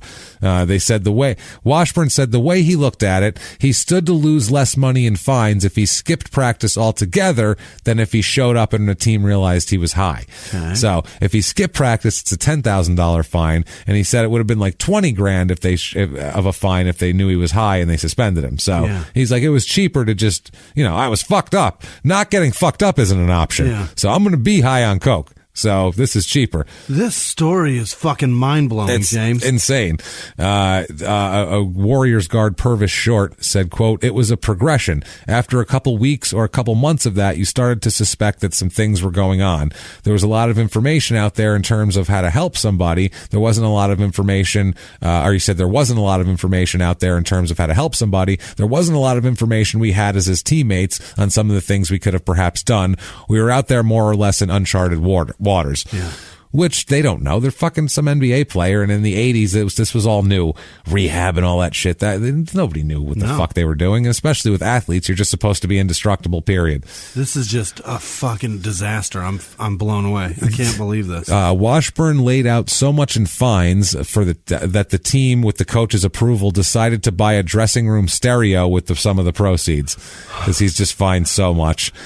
So one player called it Washburn's greatest contribution to the Warriors in his first year. Jesus the JVC Christ. In the corner. That's it. That's all he did for us. Wow. Now, here's an article of them talking to Chris. They're talking to him at his place. It's down the street from Ricky Henderson. Outside of his house, they're saying how in this article he'd normally be joined by a guy named Jackie Knowles, who is a babysitter assigned by his agent to keep an eye on him. But at this point, this guy Knowles was in New York for the week, so Washburn is instead a guy named Lloyd Johnson, who is a part-time DJ at a roller rink, has been assigned to keep an eye on him. Now, he ends up, while he's being watched by Johnson, he is late for a shoot-around before the game, and Johnson says that it's his fault that he's late, not Washburn's fault, because Johnson was out using Washburn's Mercedes for some personal business. So his bodyguard, or not bodyguard, his babysitter, is supposed to be taking him places on time, is dicking around in his car and making him late for practice. Unbelievable. So this is not... Part-time DJ at a roller rink, Jimmy. That was not even like... Last name Johnson? Johnson, yeah. Is he it doesn't matter. Related to the guy we know? It's possible. So Chris says, quote, I don't see what being 5 minutes late has to do with anything. Because he's mad that he's shirtless in the front of his house right now. They're talking about he has no shirt on. He's standing out in front of his house saying why he doesn't understand why he can't be 5 minutes late for practice. Shirtless is never a good look. Why not be a half hour late? Why not be an hour late? Why don't everybody just show up whenever they want? Why have fucking practice? How do you have a practice if you don't have a time when people are going to be there? That's the point. Listen, he doesn't even have a shirt. How's he going to get to practice? That's the thing. He's got coke though. I bet he's got that shit. So he says that he had troubles in his rookie year. He says it's not just opponents, it's your coaches, your teammates. They all test you in your rookie year. Let's find out exactly how he feels about it. What do you say in their own words? Because this guy's words are pretty fucking golden so far. So let's find out what he has to say. I can't wait till he says amphibious. Oh, it's not in there, unfortunately. In their own words, quote, people think things about me because I don't speak up. People say he's ornery or he can't talk. They don't know. They talk about SATs. Hey, when someone tells you all you have to do is sign your name and then it doesn't mean nothing, why should I try? I want to play almost as long as Kareem has. My toughest opponent, I'd probably say me. Yeah. So, yeah, you're fucking everything up for yourself, stupid. That's how it is. Jesus Christ. His coach, George Karl, says, look, I don't think Chris is dumb, and he's not a bad kid. He just doesn't understand work. Which is... He means words. That's words, work, fucking clocks, how they work all the time. He's like, what the shit? He doesn't understand work. Oh, that's awesome. All the stuff he thinks is basketball, if he goes between his legs, if he showboats, he's going to get pulled out. Because, they're like, just rebound and put it back. Quote, I won't reinforce that, and that's just the way it is. In his rookie year, he plays in 35 games for the Warriors, averages 11 minutes a game, 3.8 points per game, 2.9 rebounds. So not only playing 11 minutes a game, so not a lot of time to play, but he's not helping himself. Now, 87-88, and he also went to rehab in there. 87-88, he says that rehab didn't help much. Didn't help. He continued to... some more people that knew how to get better drugs. Christ, he's the Ricky Henderson, for Christ's sake. He must be on something. He's fucking out of his mind. So he says he continued to use, and his weekends would start with a trip to the bank, where he would withdraw as much as $20,000 in cash to spend on, quote, drugs and prostitutes. So living quite the lifestyle. He is. There's 20 grand. It's a lot of coke and prostitutes. Original hookers and blow. Yeah, that's the guy right there. I like it. He said by Monday morning he'd be back at the bank taking out more money. Basically, just spend all his money on drugs, and women, because he says, quote, if you look at the hookers I was buying back then, the hotels, paying for folks' rent because I didn't like sitting in folks' house and getting high with no lights on. I'd pay to have the lights on. I was hanging out with folks that didn't have running water. We had to go to the bathroom and piss in buckets. I had a 6,000 square foot house built on the side of a mountain, but I'm lying on the floor with no carpet, dirty, because I don't want to leave the drugs. In a crack den. That's what I mean. He's got coke. By now, I think it's probably moved on to crack. So. But coke doesn't make you sleep piss in a bucket and lay on a dirty floor when you take the coke and go to your 6,000 square foot house. Crack makes you piss in a bucket. Why are you leaving? That's I can't a bucket fucking pissing drug. see. I can't see anything. You got no lights on. So yeah, that's his excuses. I spent a lot of money on people's bills because I wanted to piss with the lights on. So yeah, this is fucking crazy. So in his second year here, we'll talk about they're sick of him in Golden State. Don Nelson takes over as general manager before the start of the second season, and he says that by training camp he'd seen enough and told George Karl that the team would be better off by trading Washburn. And they're going to try to shit can him. At this point, Washburn in the public, he said that getting $750,000 to play in the NBA was, quote, too much like a job. So then what? It's just too much like a job. I have to show up on time and play basketball. I just want to do a lot of coke and fuck hookers. Isn't that? I mean, wow. So December 15th, 1987, Golden State trades him to Atlanta. They trade him for Ken Barlow, who was a Los Angeles Lakers first-round selection in the 86 draft. He's drafted 23rd overall and never plays in the NBA. Not one game. Not one fucking dribble in the NBA. He played for L.A., Atlanta, and now Golden State. Never played. Never played a motherfucking game. Ever. He did play a bunch of teams in Europe, but I mean, that's whatever. So now in Golden State that year, he only played 8 games for Golden State before they got rid of him. He was averaging 4.1 points per game. He goes to Atlanta and plays in 29 games and averages 2 points a game. And I don't even know how this is. 1.9 rebounds. How do you average less than 2 rebounds a game when you're fucking 6'11"? Yeah. How is that humanly by accident the ball would fall into your hand more than twice? That's terrible. The fact that the man has gotten this far is much more mind blowing than that. That stat is shitty, but the fact that he's still in the NBA with these problems is crazy. Well, not for long. All right. Don Nelson, when they traded Washburn, his final words on Washburn were, quote, everything negative, lazy, bad attitude. With his skill level, you projected that if he did everything right, he could get better. He didn't do anything right. So, bye. He's not lazy. He's coming out of a coke haze. That's the problem. The 87-88 Hawks went to the playoffs. They ended up winning against the Bucks in the first round and losing in 7 games to the Celtics in the second round. There, they were 50-32. That was the John Koncak. Yeesh is right. Boy. The original worst contract in sports. John Koncak. Doc Rivers, Tree Rollins, Spud Webb was on this team. That's a great Hawks team. You had Dominique Wilkins. Yeah. That's a fun. That's like a fun Minus video Koncak. game. Yeah, that's a fun video game. Antoine Carr was on that team, who played goddamn forever. So a lot of good players on that team. But Atlanta, he said, was tough on him. Washburn said he would have been better off if they sent him to Utah or Portland or somewhere that didn't have a thriving crack scene. Basically, Atlanta, he figured, was, quote, no place for an addict. Is what he said. His tenure with the Hawks, like we said, 29 games. During this time, though, he liked off the court. He was having a ball. He says, quote, I thought I was the best looking guy in the world. Me and Denzel was on the same level. Oh boy. So when I would go places, I wouldn't have to pay for anything. And so I kind of lost focus in the NBA. You can't lose focus on why you're there. I started wanting to enjoy more of the party life and the practice life. Sadly to say, the career was very short. You can't do that at all. That's what happens. That's what happened. Yeah. You can do that in the off season. See Charles Barkley partied as hard as anybody. As a motherfucker. And during the season, but your numbers better be right. You betcha. That's the thing. If you're averaging 25 a game, you fucking party all you want. Get your initials on a shoe. Go nuts. Go nuts at that point. He does make that year for that season $777,200 for that in the 80s. For two rebounds a game. Yeah. Less than.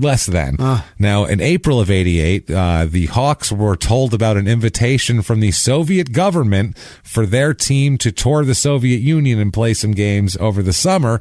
And he said in the paper, quote, "I ain't going to Russia. I'm going to North Carolina. That's where I spend my off time. I ain't going to no Russia." Oh boy. So, don't go back home. Said, don't go back home. That's a rule. Well, he'll break several more rules. Don't worry about that. But, I ain't going to no Russia is second to I ain't getting on no time machine. That's pretty good stuff right there. I ain't going to no Russia. I'm amphibious. Fuck that.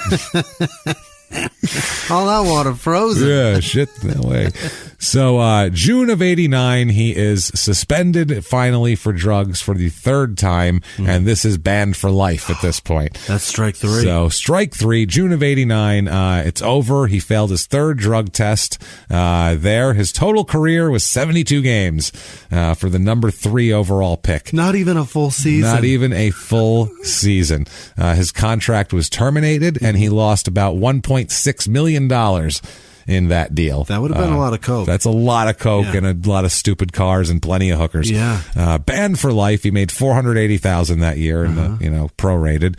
Doc Rivers about him said, quote, "I think what happens with a lot of guys like Washburn, people forget these big 6'10" men lookalikes are kids, and people treat them like adults. They let them go their own way and get away with anything. How are we ever supposed to be responsible people?"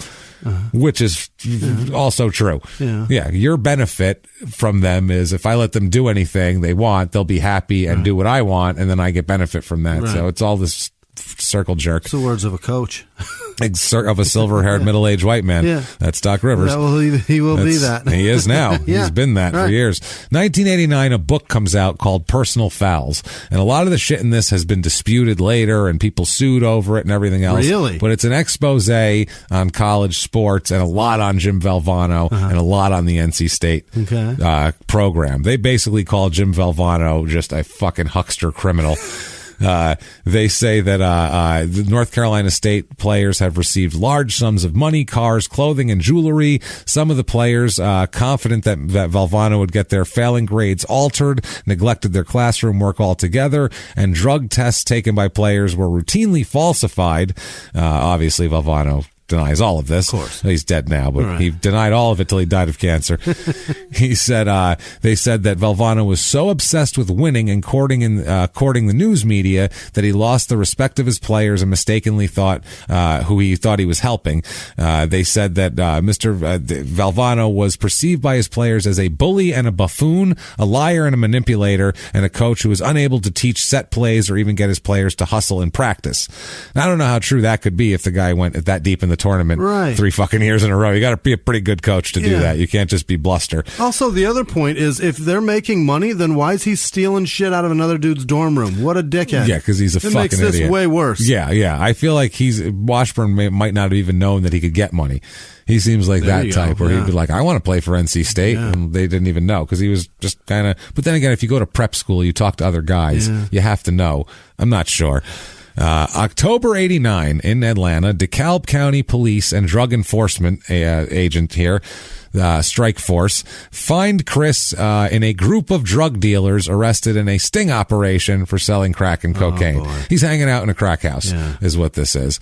He was present in the apartment where the raid took place. He is charged with disorderly conduct and giving a false name only, because he gave a false I'm a different 6'11" dude who just got washed out of the NBA for coke, who you might recognize. I'm Amphibious Man. Is there a pool out back? I'll show you.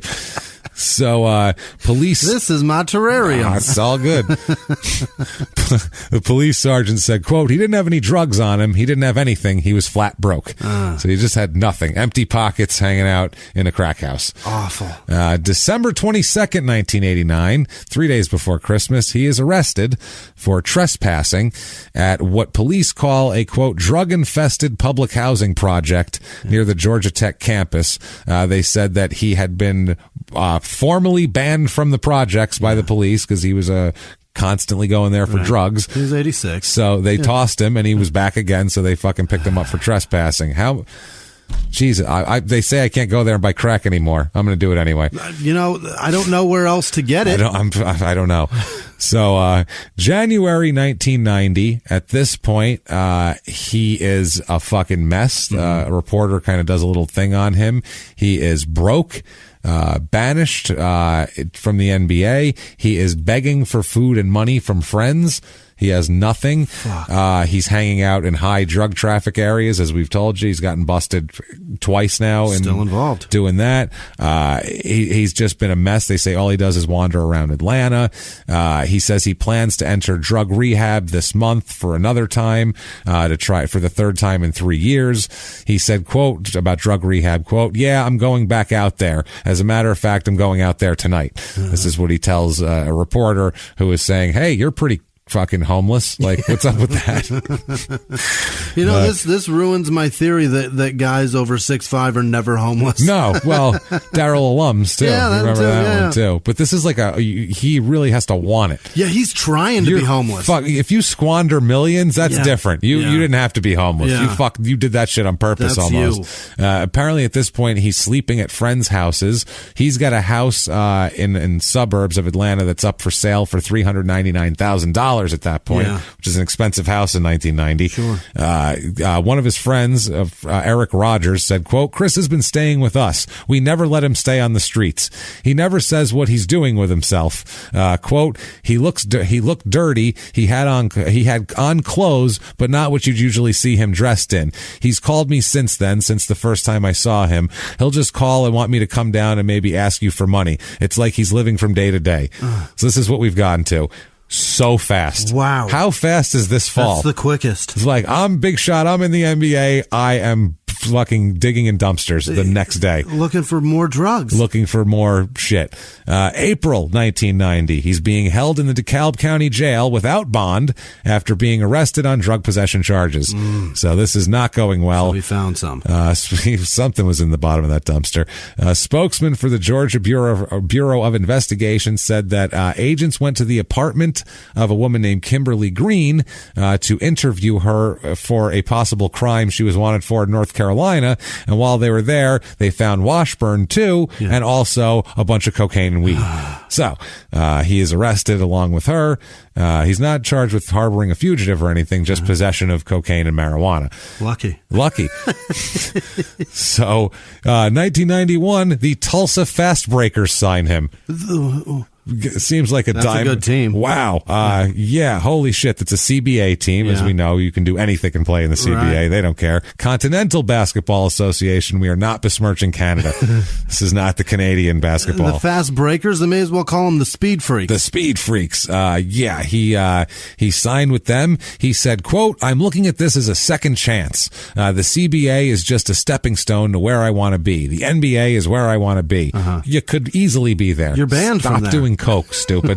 And to get back in the NBA, all he has to do is prove that he is not doing coke anymore. That's it? He has to go through their program and like take a bunch of drug tests and be clean for a certain amount of time. That's what a ban for life means? And then they let him back in. Yeah, because they had provisions to get back in. And they also like money.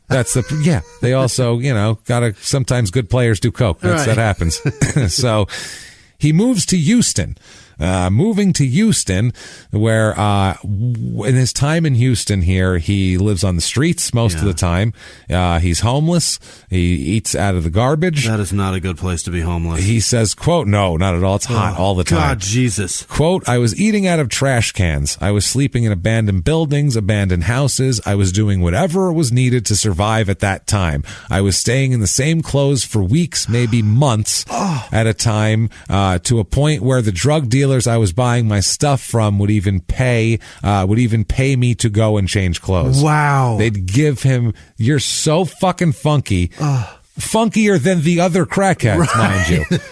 You are the funkiest crackhead that comes to this house. If your scent stands out amongst a group of crackheads, you fucking stink. Yeah. Jesus Have Christ. you left a pair of boxers on for 2 days?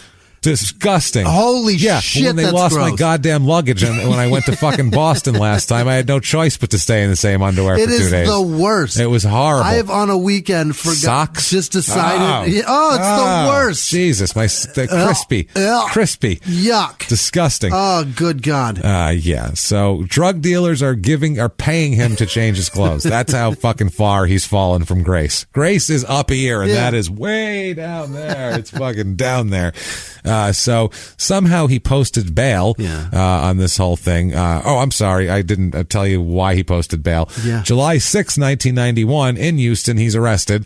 He's arrested at a Houston apartment complex when they said they found right next to him a crack pipe with a bunch of residue and shit and a little bit of crack in the, in the pipe and all that sort of thing. And they found him because he smelled like shit. And he's the guy, the 6'11" guy who smells like shit and is smoking crack all the time. Right now. You can't miss him. If you can't, just look for his head and then a lighter going off all the time. His attorney, he's posted bail. He's given a court-appointed attorney. He's ordered to be present at 9 a.m. on a certain date for his next court appearance, and he doesn't show up. No. Obviously. No. Why would he do that? He doesn't even change clothes. You think he's keeping track of his appointments? Oh, let me check my book. And he flips through it. Oh, my. I thought I had my Rotary Club meeting this morning, and instead it was court. Dumb me. Shit. I had an 8:30 shower that I skipped. Do you think I'm coming to court? Jesus. I had a PTA meeting, and then, I missed it. Blew it. The Kiwanis will be disappointed with me. I skipped out on the meeting. So his attorney here, his attorney pleads to the judge to give him another chance to show up. Yeah. He says, quote, he'll be here tomorrow at 9 a.m. sharp. And he actually does show up the next morning, but 25 minutes late because, come on. He's there at 9:25. Come on, man. Even Michael Jackson kept it to like 10 minutes late. And you know what I'm saying? Fuck me. You can't show up then. Good God. The judge in court said, quote, if I can show up for work at 9, so can you. Yeah. Which is, you don't want the judge telling you that shit. She revoked his bail and fucking threw him in jail for it. And he serves 89 days waiting for trial for this shit. 89 days. He has a different trial judge for the trial, and he requested that the judge rule on his guilt or innocence rather than the jury. So he's going to do a judge trial here. He was a witness for himself. He actually testified. He said that he had just attended the John Lucas Treatment and Recovery Center right before the trial, but the prosecutor kept saying, look at all of his past. Yeah. This guy, this is not like this didn't happen once. No. Yeah. So they were going over that a bunch. Finally, Washburn in his testimony said, quote, I'm a lot older. I understand my position. Also, I have a child on the way. Oh, no. He's got a child on the way. And I'm trying to settle down and raise a family. You don't have a home. No. You eat out of garbage cans. What fucking settling down? I'm trying to settle down around a very plentiful garbage can. I'm looking for a bountiful garbage can. Possibly behind like a Chinese buffet or something where they have to throw a lot of shit out. How old a guy is he right now? 65 he was born. So he's less than 30. He's 27 years old. Wow. At this point. And his life is completely destroyed. Over. It's completely fucked. The judge ends up the judge takes 7.5 hours to convict him. Really? For some reason. The prosecutor asks for at least a 5-year sentence for Washburn, and Washburn asked for probation, saying that he wanted to continue playing basketball. So he's like, can I get probation? And the judge says, actually, I don't think so. Yeah. You, sir, may fuck off. Sentenced to 3 years in prison for this shit. But he has so much time served already that he would have served half of that basically anyway, and he's already served so much time in prison that he's barely in jail at all once he's sentenced, because he's got like I think 8 months time served. 3's his lucky number. Yeah, it's that drafted third. 3 years. 3 years, and he doesn't have to do it. Rolling those dice. December 18th, 1991, a son is born. Name Julian. Oh, sweet Jesus, that was close. Julian is born. Yeah. Washburn comes back to Houston here, where he continues to live on the streets after he gets out of jail. He says he remembers a man sitting next to him being shot point blank by a drug dealer in a crack house. He said, quote, I saw people get killed all the time. Wow. He says he hit rock bottom in 1993 when he asked his mother for money to buy drugs, and she refused. That's rock bottom? asking your mom for drug money. I suppose. I mean, I guess if you tell her what it's for. Yeah. I mean, not can I borrow $20? Being like, Mom, I need a rock right fucking now. And your mom being like, no, Chris, I can't give it to you. And like crying, please stop. And she's like, no, and ripping through her purse. That's a low point. I guess that is a good point. That's a low point. When you want drugs, you ask your mom as a last resort, and she says no. Yeah. You're fucked. You got nothing. She refused and instead told Chris that he should write his name or write her name and address and phone number on a piece of paper and keep it in his wallet. That way, when they find his body on the streets, they know who to call. Oh, that is some cold shit. Yeah. She said, rather than $20, put this in your wallet. That's literally what it was. So he said that was low point for him. June of 92, just before that, he plays a little more basketball. Really? After he gets out of jail. He plays for the Miami Tropics on the same team as Roy Tarpley, who is the only guy in competition for a cocaine addiction this strength. Extra strength cocaine addiction is Roy Tarpley. Unbelievable. These two guys shouldn't be allowed in the same state as each other. The federal government should keep these two people on separate coasts. This team is on a no-fly list. Jesus. And they're in Miami. Yeah. Which is in 92. Perfect. Where's all the cocaine? Perfect. Fucking Miami. Where are these two? Why is San Francisco dope town? Or Oakland for that matter? Why is anywhere in California that when Miami's right there? It's fucking insane. So he ends up playing for them very, very briefly, about 2 weeks, because he fails to attend twice-a-day group therapy that's mandated contractually because he's a drug addict, and they cut him immediately. So not too great, but good news. May 23rd, 1993, another son is born because he needs another kid. I feel like more children should have his influence. This one's name, Chris Jr. You betcha. He named his fucking kid Junior. At this point in his life, fuck it. There's nothing to be proud of. He's broken every rule. He's gone home. He's fucked up. He's marrying people for no reason. He's having kids. He's silver. It's a mess. Why not name your kid? Fuck it. You know what? It might be like a reverse thing. Yeah. Where if you pile on, break all the rules, it might help. It's like subtracting negatives. By the way, with two kids born, there's more. You know there's so many more. How many hookers was he blowing in? Absolutely. Extra 20 to not wear this condom? Yeah. You know he was doing that shit. I'm leaving it in. You know it. Yeah. Extra 100? Oh. Ugh. So December 5th, 1993, guess what? He's arrested again. Yeah. This is, new son and everything. Arrested and charged with cocaine possession. Officers said they found a rock of crack cocaine when they searched him outside of a convenience store on a weekend night. The officer witnessed a transaction between Washburn and a drug dealer. Apparently, he watched a hand-to-hand sale and went over and busted Washburn, who had the crack. But the other man wasn't arrested because no drugs were found on him. Oh, perfect. No, because he just sold him. You just saw a hand-to-hand. He doesn't have it anymore. He doesn't have it. I assume he was probably an undercover, and that's how. You know what he's got now? He's got cash. That's what he's got. He should have that much. That's how transactions requisite work. Cash. Right. Yeah. Wow. He is. This is a violation of his parole at this point, and he's sentenced to 13 more months in prison here. So in prison, he plays basketball again. Of course, he does. He does. He says it was not good. This was his new low. He said, quote, "A couple years prior to that, I was on the NBA floor in front of thousands. Now I'm on the penitentiary floor playing against guys wearing flip-flops and army boots." That's pretty fucking disgrace. He did paint a really pretty picture there. Yeah, shuffling. Either one that you wear, you're shuffling. And he can't lift the fucking boots. And he's just backing people down and dunking on them, I would assume. They're just, fuck. Instead of cheerleaders on the sidelines, we had guys with Kool-Aid on their lips and stuff painted on their face looking like girls. Oh my It was God. always like a movie for me. It was so surreal.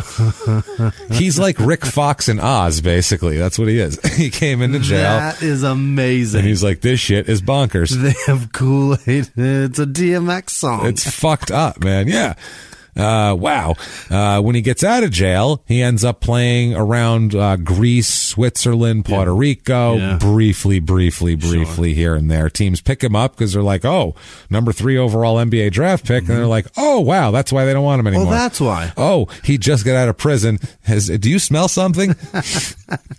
Stay away from our handicapped children, please. Yeah. So he also plays a little bit for the Westchester Stallions, which that's a terrible, the Westchester Stallions of the USBL. Okay. Yeah. He says he's ready though. He's good now. Mm-hmm. He's good. Yeah. He says, quote, when he's playing for the Stallions, quote, I can look back now and see all the things that I myself lost. I blame myself totally. I don't want to blow it this time. I've been in institutions. I've been in jail. I can only see death after that.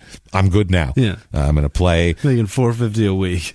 I'm gonna dominate this league, and then the NBA should be calling anytime. Any day now. And he's looking at his watch. So, April of 1996. Shocking, they never call. He bounces around Europe a little bit, and then in April of 1996, Jesus Christ, he is in a part of Hickory, North Carolina that's known for drug activity. So he's home. And Broken Rule there with his junior son, Broken Rule, and he's in an area known for drug activity, and he's shot in the foot. Somebody shoots him in the fucking foot. Washburn told police he was shot by someone to whom he owed money. So he owes a drug dealer money who shot him in the foot and said, get me my fucking money. Number 3 overall. Number 3 overall. Shot in the foot. Holy shit. Laying in a hospital bed in county, mind you. Absolutely. Fucking stinking like shit. Open wounds. Sitting in there in a I don't even know, like those shit hospitals. They're just like they're just sterile. There isn't even like the whiteboard with like an encouraging phrase on it. It's just this sterile fucking room that looks like where they kept Vito Corleone when he came over. They had to quarantine him in Godfather 2. Multiple Godfather references. He's just what a fucking how low can you be? It's at tough. That point. It's tough. I mean, Jesus Christ. And he's sitting in the room, and I mean his kids live in Texas, so I mean he's got his mom around. Maybe she's visiting him. I mean, the shine has gone. It's not like Coach Valvano. Well, he's dead now, but not like some of his old assistant coaches are stopping by to see how he's doing. Hey, how's that foot? Lucky that crackhead's not a better shot, eh? Fucking. He's just sitting there. And good thing you're amphibious. Yeah, good thing you're amphibious. Why didn't you swim away, motherfucker? I thought you were amphibious. So, I mean, he's just like sad and depressed through this whole time. And he's sitting in the room one day, and all of a sudden through the door, it's Dexter Manley, interior decorator from New York City. And he says,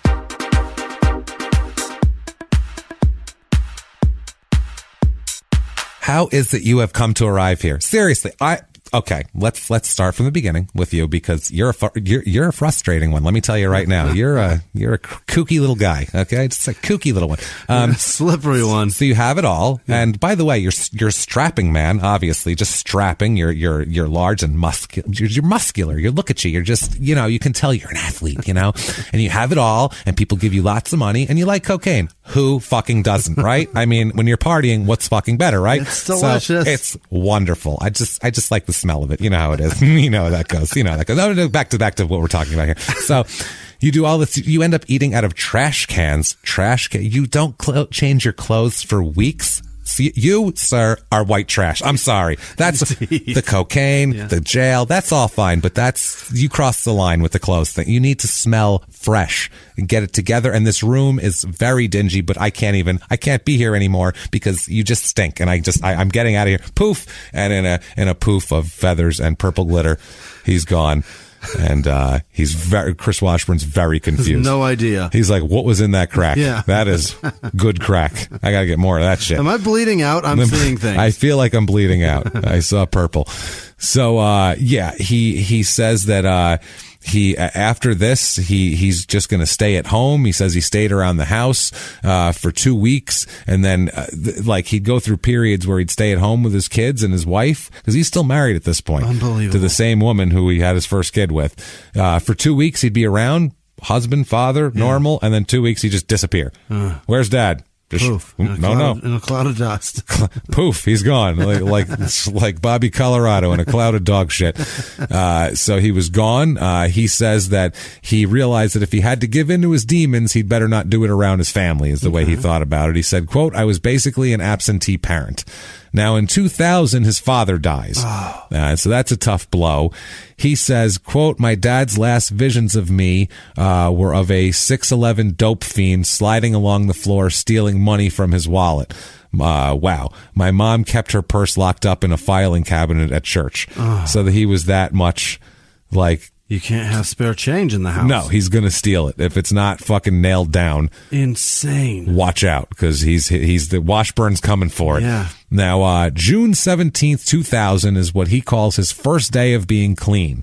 This is after 14 stints in rehab, multiple, countless jail stints, prison stints, fucking USBL, they're about the same thing. All of these different things. He's been shot in the foot. He's been through a fucking lot. And he says this was it. He was done. This was his father dying, was his final, push and kick in the ass. And a gunshot in the left foot. That's what it took. But that was 4 years before this, though. So he was fucking up and being, spacing out on his family and everything. He says, quote, I just got tired of reaching in my pockets and having no money. I got tired of asking my mama at 70-something years old for $20 or $30 being a grown man. Which, how would you not feel like shit about that? I cried when I was 23. Yeah. Because I needed my mother. That's what I mean. And he probably felt good about it until after he was done with the crack. And then he was like, well, shit. Now what? Now what? And I got this from my mom, so I can't go back to her. Right. Fuck. He says, he says, even though he's been to all these rehabs, that this last time when he finally quits, he says that he kicked the habit himself. The motivation was his dad dying. He didn't need rehab. He said, quote, I started thinking that I was the only person that my mom has now. I had all the book knowledge, but I didn't want to apply it before. Because he's been to 14 rehabs. Yeah. He knows. Oh, that book knowledge. Yeah, not actual book knowledge. Okay. Yeah, he doesn't. Like, really? Yeah, the 16th president, I have no fucking idea. But rehab, he knows. A is in the first encyclopedia, sir. That's what I'm saying. You don't even know that one. I don't know shit. So, well, he has he's fucking, he knows what to do for rehab. He's a rehab pro at this point. He says, I had all the book knowledge, but I didn't want to apply it before. I'm on a program of self. I don't go to meetings. I don't read big books. I still go to bars and hang out other places with friends, and maybe I see them using drugs. But I don't have that taste in my mouth anymore. Which is this all. Does he not get it? This sounds bad. You can't be around it, man. He says that as he weaned himself off drugs, he moved to Dallas and began working in collections for mortgage companies. Yeah. Which we'll talk about here. He ends up in 2009 meeting a woman named Monique Richardson, and they move from Dallas back to Hickory, moving back home again to be close to his mother.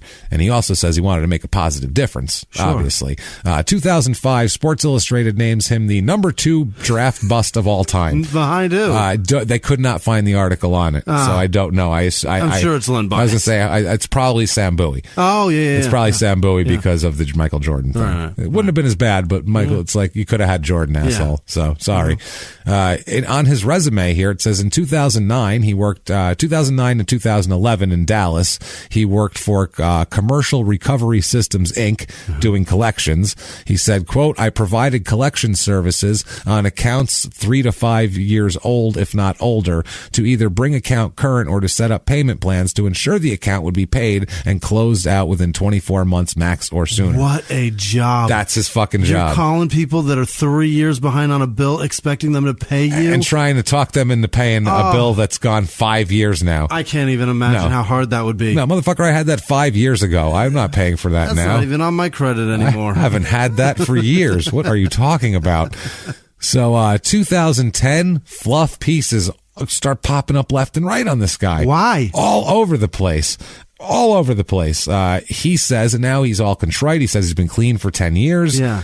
Here's a quote from him. Quote, I know I'm supposed to be a Hall of Famer, but I've come to realize that I'm in the Hall of Shame. I see that I'm considered to be one of the worst draft choices. I'm seeing that I'm seeing that I'm part of being called a bust. Yeah. So now he's starting to realize what he is. 45. He's 45. He says he can't argue with any of that either. Yeah. He can't argue with the labels. He says, he's been a mess. He slept on the crack house floors and eaten from trash bins and, stole from people to search for his next high. And, he goes over the whole thing.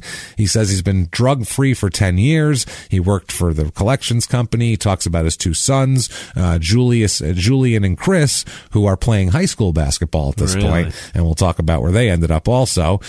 He says that he just wants to give his sons the lessons he learned from his own mistakes now. And he's totally different. He speaks to addicts on Saturdays at the Dallas Life Foundation Center. They said that one of the guy who runs it saw Washburn at some basketball camp and invited him to speak at the NBA Players Association Top 100 camp in Virginia for high school players as a cautionary tale. Yeah. Which he's as cautionary as you get. Oh, boy. Look at me. Can't go wrong. Can't miss. I fucking fucked it up. Oh, dude. I missed. Oh, you can fuck it up bad. No matter how great you think you are, you could be number 3. You know what bottom of the trash can tastes like? I do. You know what I smell like? Jesus. The bottom of a trash can. Yeah. Well, the guy organizing it said, quote, "It had a tremendous impact on kids because Chris spoke from the heart. He told it just like it was."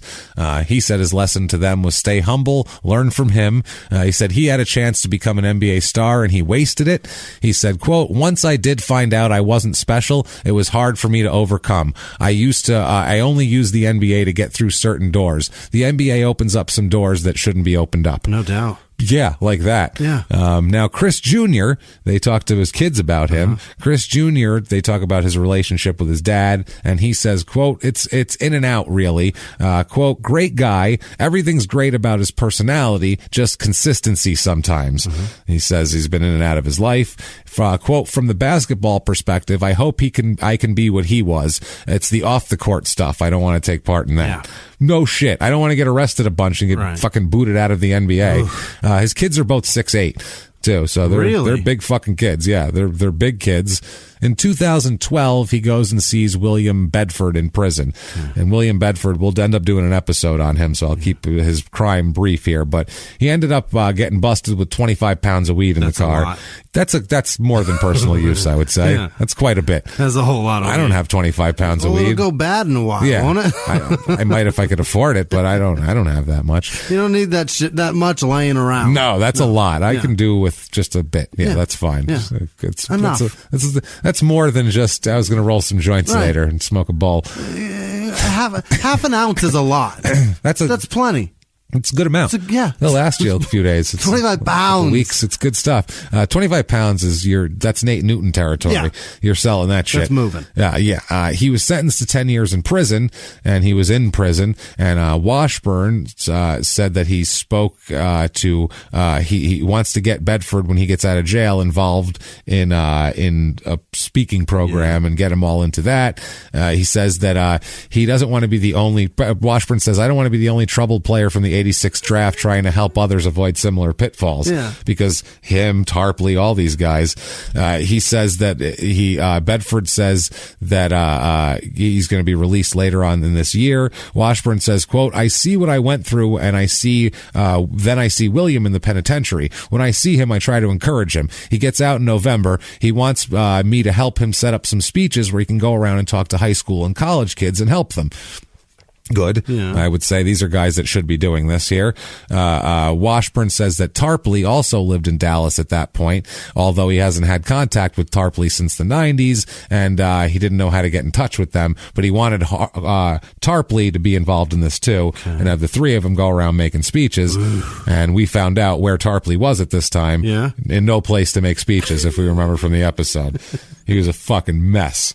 So somewhere around this time, he opens a restaurant. What? Is that... How? How many things in front of that would you thought I would have said? He gets arrested. Yeah. He fucking punches somebody in the face. He dies. He gets shot.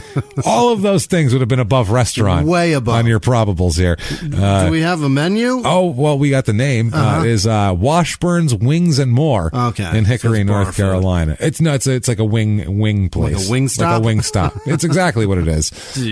He says he's been sober for 12 years at this point.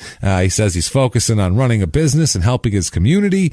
The restaurant, he's running it with co-owner and girlfriend Monique Richardson that he met in 2009. Prices, they say, are reasonable, mostly under $5 for the wings, fried chicken, and other items.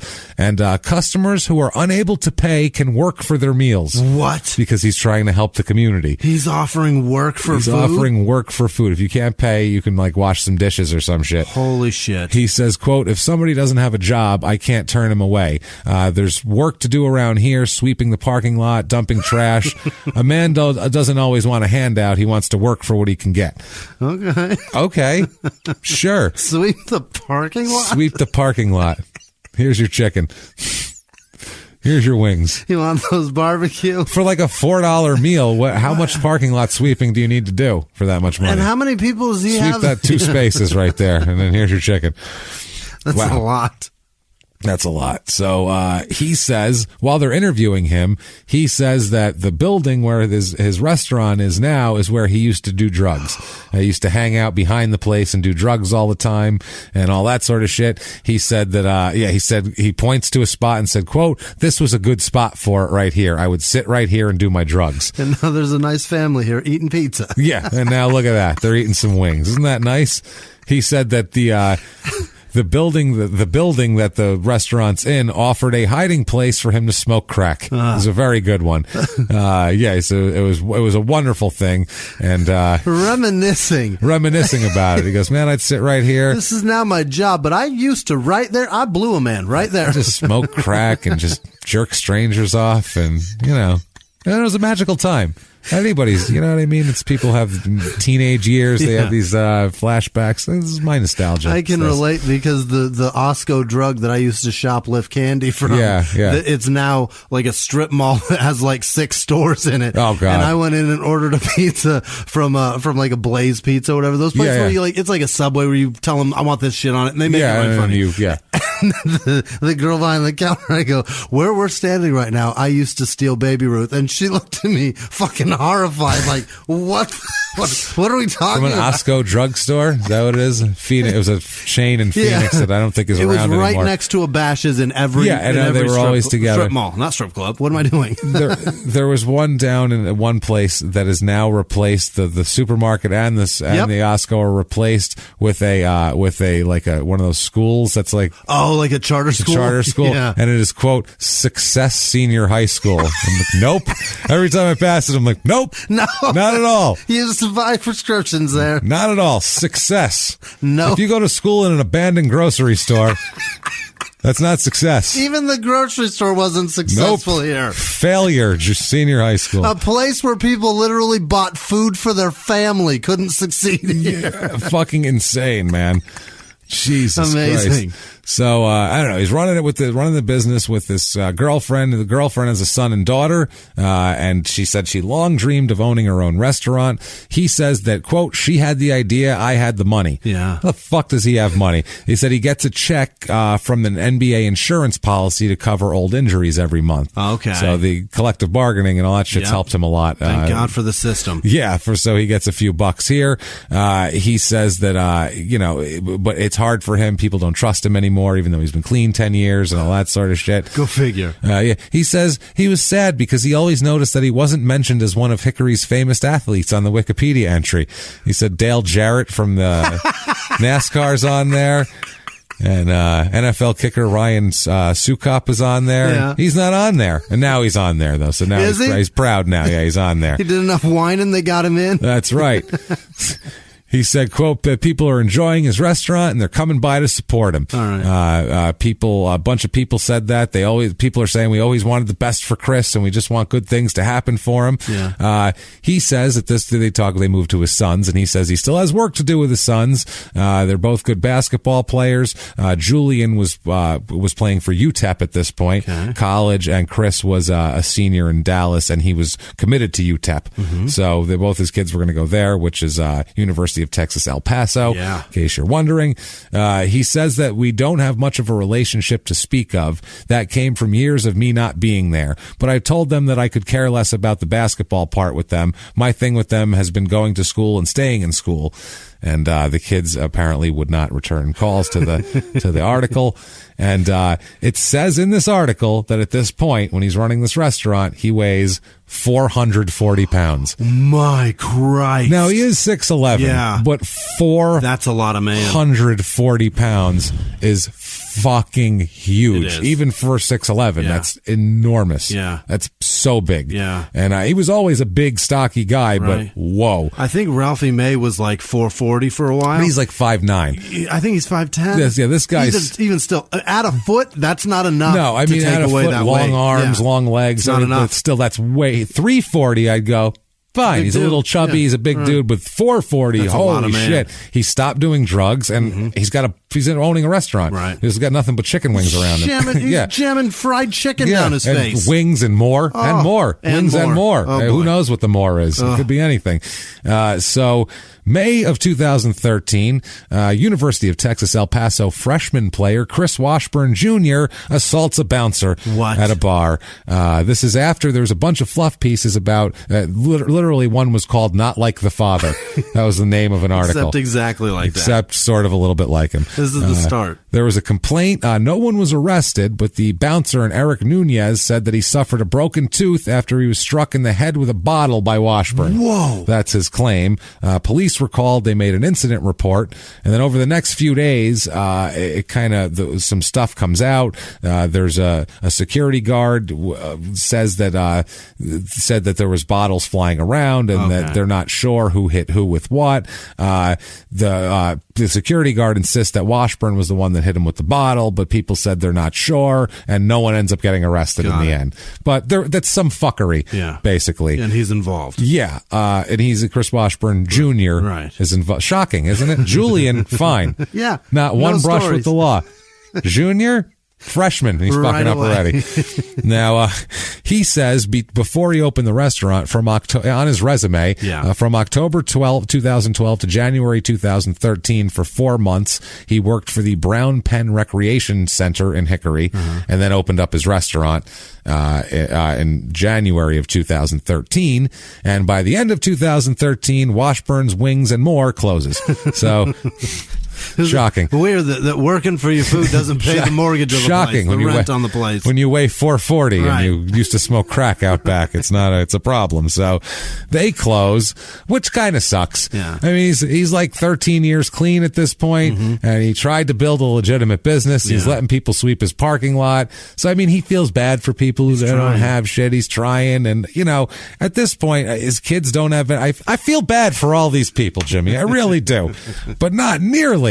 Not even close to as bad as I feel for Chris Washburn, PhD, experienced medical director, grant and content project developer in the greater New York City area. Or a dope fiend. Current scientific director at Medscape. Wow. That sounds important. Yeah. I'm sorry. He's been medical director at several places.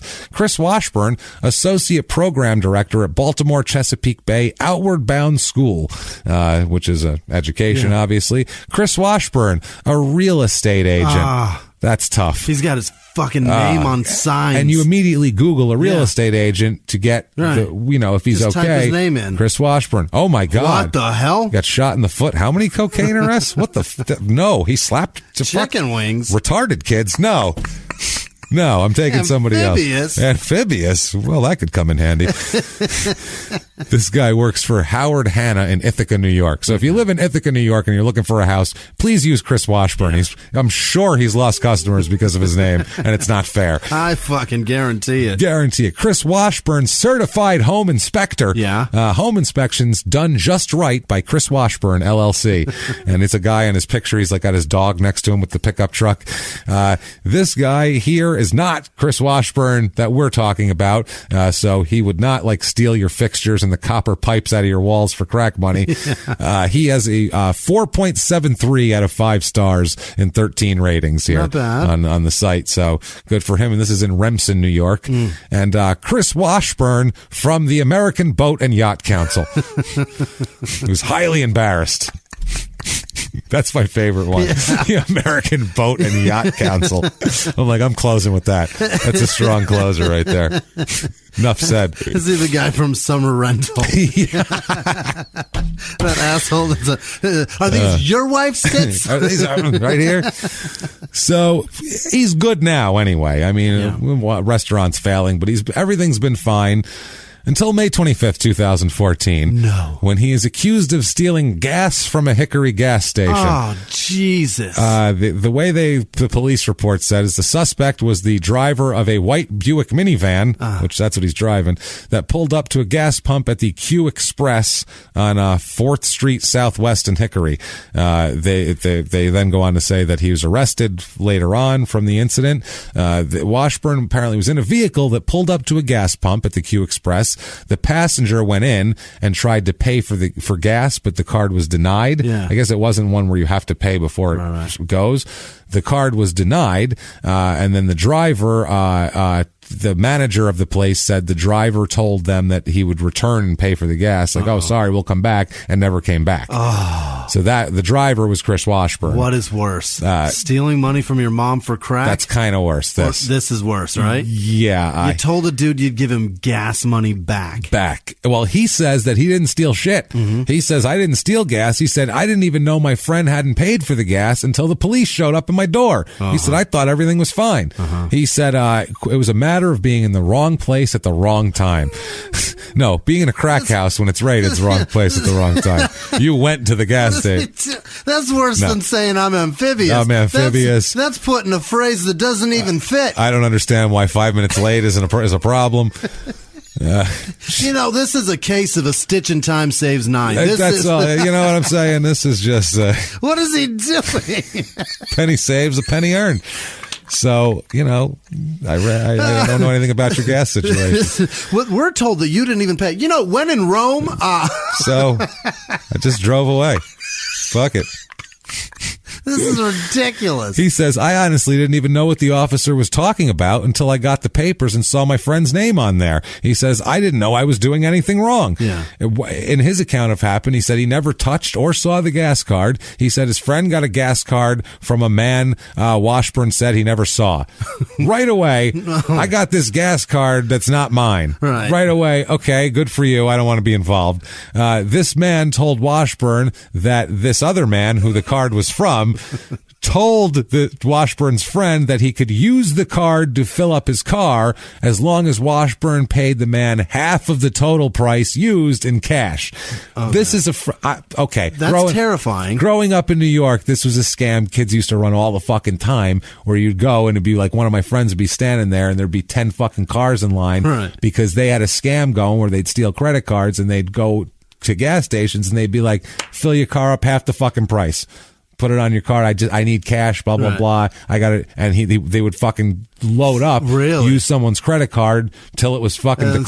Throw you the cash. And they would just keep getting cash and cash and cash and cash. They'd walk away with hundreds of dollars because people would be like, fuck, half the money? That's brilliant. Shit, full tank of gas for half the price? I don't give it. They didn't give a shit. I don't care whose car that is. They knew it wasn't legit. I mean, fuck your grandma. Exactly.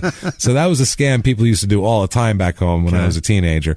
So he says that, that was the scam. And he said that he had to pay half in cash. At the time, he said he had a $40 and a credit card in his pocket. So he said, quote, this is about his friend. Mike said he had a friend in the house who has a gas card. He was out of cash money and asked if I could give him half of whatever my car used. So Washburn said sounded like a good deal. Yeah. So fuck it. He said he drove to the gas station, bought a Gatorade and some pork skins before going back outside to wait at the gas pump, and his friend paid. I guess it cost $56 and change to fill it up. Washburn said, when I finished pumping, I pulled up in front of the store. He said my friend wasn't running. He just walked out. I said, is everything good? And he said, yeah. That's when I gave him $25. When he came out, everything was good from his mouth. Mm-hmm. That's what he said. So he didn't know anything about it. He said after he left the gas station, he drove back to his friend's house, dropped his friend off, and he told him, quote, I'll give you the few dollars next time I see him, because he owes him $3 for the extra $6. Right. So he said, I'll give you $3 next time. And then he said he didn't know the card was denied. He doesn't know anything. He said, quote, I'm only being penalized because the card didn't go through. I didn't do no stealing. So that's stealing. He didn't do no stealing. That is absolutely stealing. That's exactly what that is. That's a definition. That's like that's steal. It's like you took something you didn't pay for. He just borrowed something and someone belonged to somebody else. Also, you paid half of the gas to somebody. He removed the gas from the pump. That's all he was doing. He was removing it. It was a prank. I was going to give it back. I was going to go put it back into the ground. That's amazing. It's fine.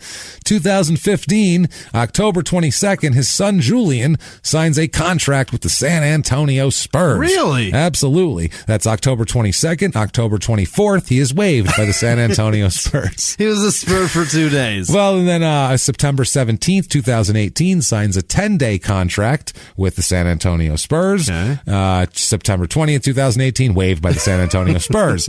But he doesn't give up. No. January 15th, 2019, he signs a 2-way contract with the Memphis Grizzlies. What does that mean? Doesn't mean he's got to fuck dudes too. Okay. That means that it sees him split his time between Memphis and the Memphis Hustle of the NBA G League. Okay. So it's basically AAA. Yeah. Basically, you're going to go. G League? Do you know what I learned about that? What? That's owned by Gatorade. Is That's it really? That That's why it's the G League. Because, Whoa. yeah. It was the D League because it was the developmental league, which now made it's the sense. G League because Gatorade owns it.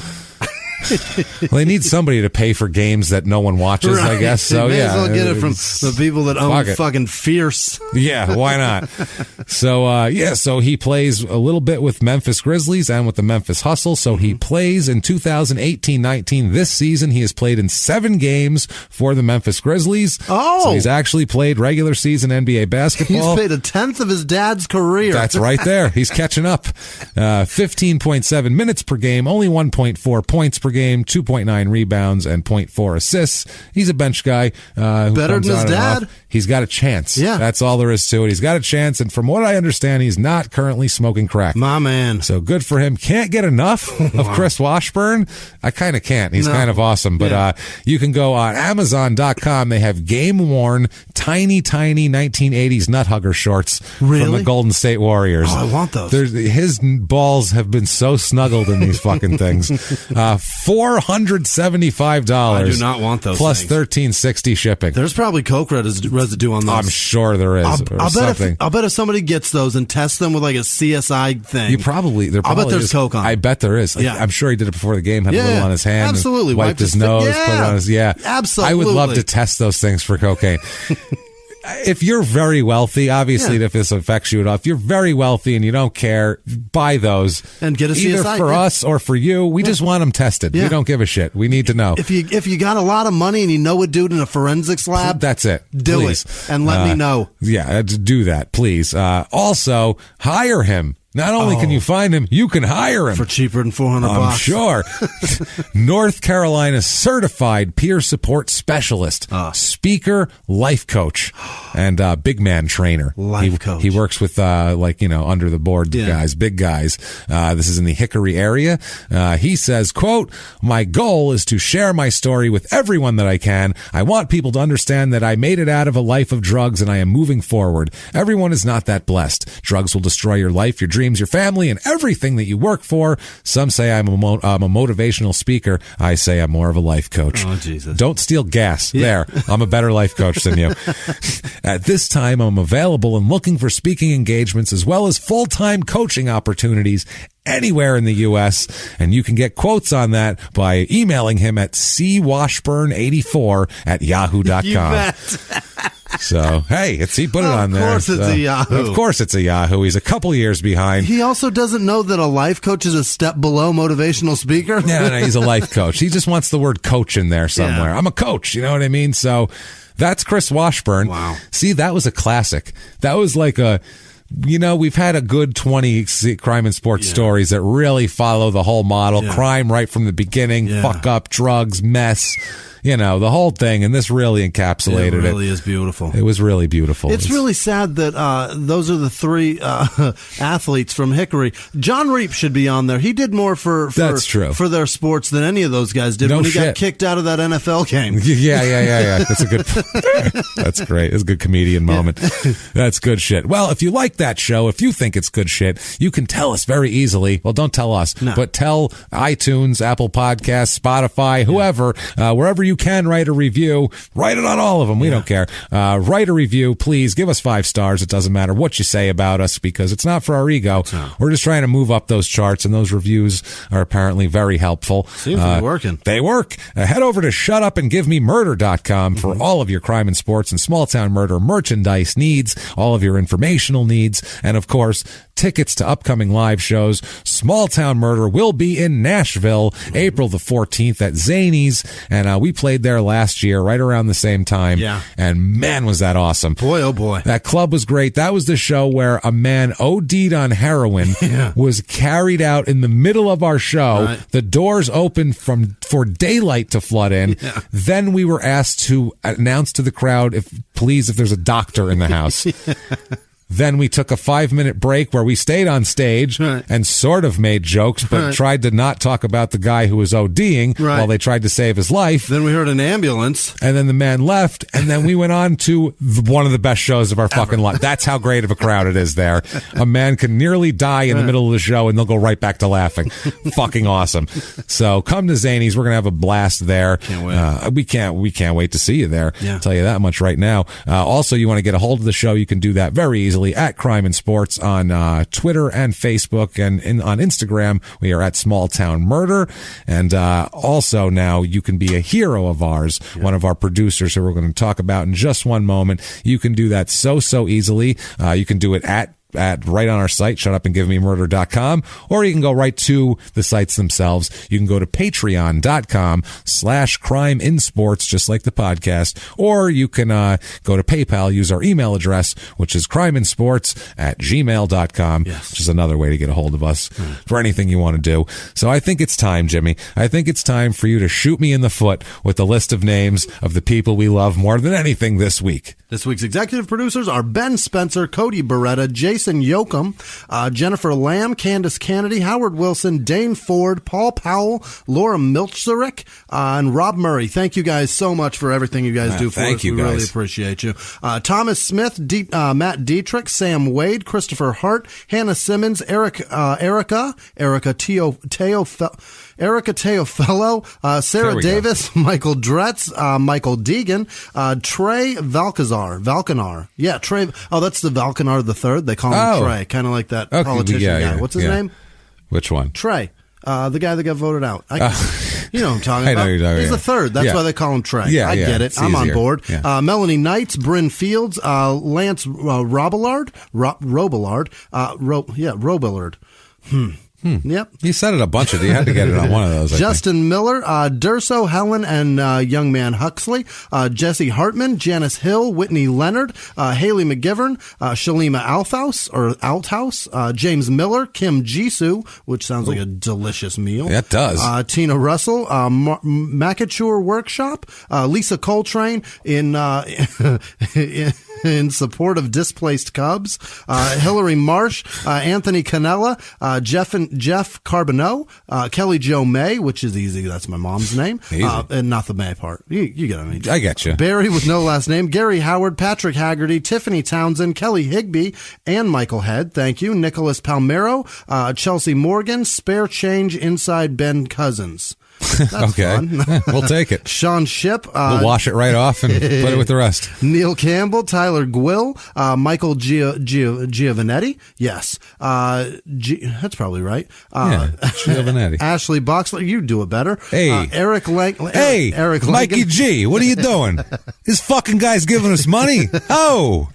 What's wrong with you? You got better things to do with your fucking money. Give it to us, this fucking guy. Eric Langenecker, Kimberly J, Peyton Meadows, Lauren Demarath, Phil McCrevis.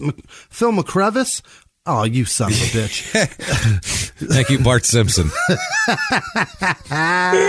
Steve Schnell, Clay Thorson. He donated twice. Thank you, Clay. Thanks, heavy metal scientist, man. Kevy Gapner. Yeah, that was Steve. Kevy Gapmeyer, I think.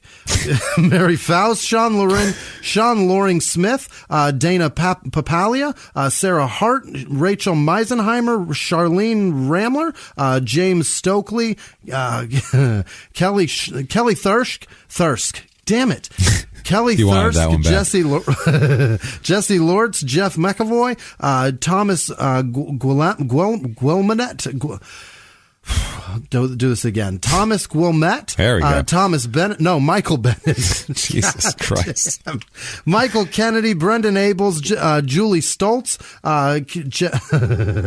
Sarah Huskins, Elizabeth Negro, Jamie loves Jimmie. That's what it is. Rachel Stora, Susan Gable. God, I'm such an idiot. Allison Huntley, Reagan Shalkley, Jackie Edmiston, Oldest Charm, Iron Tree Craftworks. He's a police officer, by the way. Oh, cool. And he's fantastic. Awesome. He enjoyed your story about wanting to spin around with a nightstick. It's a fantasy. It has to be. It fucking has to be. They all want to do it. How do you not? At a domestic. They all would love to. To clear it up in case you didn't hear it, at a domestic where no one is the aggressor, right. Both people are just white trash assholes throwing food at each other and yelling and arguing and wanting the police to intervene and solve it. Stephen Growney, Kyle Godert, Jesse Herrera, Matt. Okay, this one I wrote out long because I wanted to do it right. Madalena Maria Neva. God damn it, Madalena Maria Neva. Benevento. God damn it, Knight. That wasn't bad. That was close. You had it close. Almost. Nancy Graham and Jeff Beck. You guys are the goddamn best. Thank you. We appreciate it so much, guys. Thank you. We can't thank you enough. We really can't. You mean the world. You guys do everything for us. It's amazing. And thank you, guys. This show right here is our bread and butter. We love crime and sports. Small Town Murder has more listeners. We're not going to lie to you. It has more. It's obviously a more mainstream thing. Small Town Murder sounds pretty fucking cool. Yeah. If I saw that on anything, I'd be like, "What's that? That sounds cool." Check that out. What is Small Town Murder? That sounds creepy and cool. Yeah. Crime and sports, like, I don't like sports. People will say, and they'll shrug it off.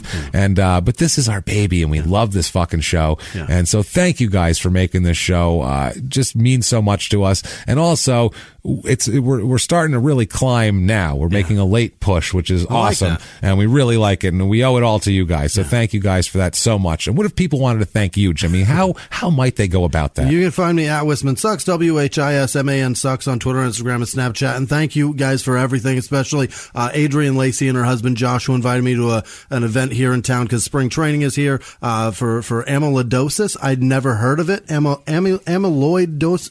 Well, look at me. I'm not going to be able to pronounce it, of course. But it's a fucking horrible disease, and her husband suffers from it. Oh, it's terrible. The event was amazing. I wish I could have gone. Was dishing out Jack and Coke and Billy Hamilton. Is that his name? Yeah, from the Reds. Yeah, it was amazing. I apologize I couldn't make it to that. My daughter had a choir concert, and I was on tour during the last one, so I haven't seen one in like 6 months, and I couldn't miss it. It was just amazing to see. She's in high school. She doesn't have many left. Yeah, stick with those. Yeah, I had to do it. Yeah. But it was fantastic to be able to, like I've said that I want to make millions and then be able to rub elbows with these people with millions. And I've made no millions, but I've rubbed elbows with people with millions. But you're rubbing elbows, that's half the battle, babe. That's awesome.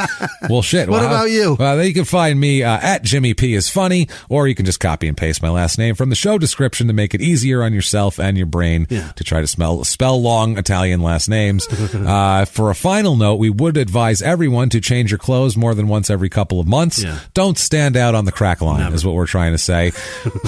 With that said, live from the Crime and Sports Studios, we will see you next week. Bye.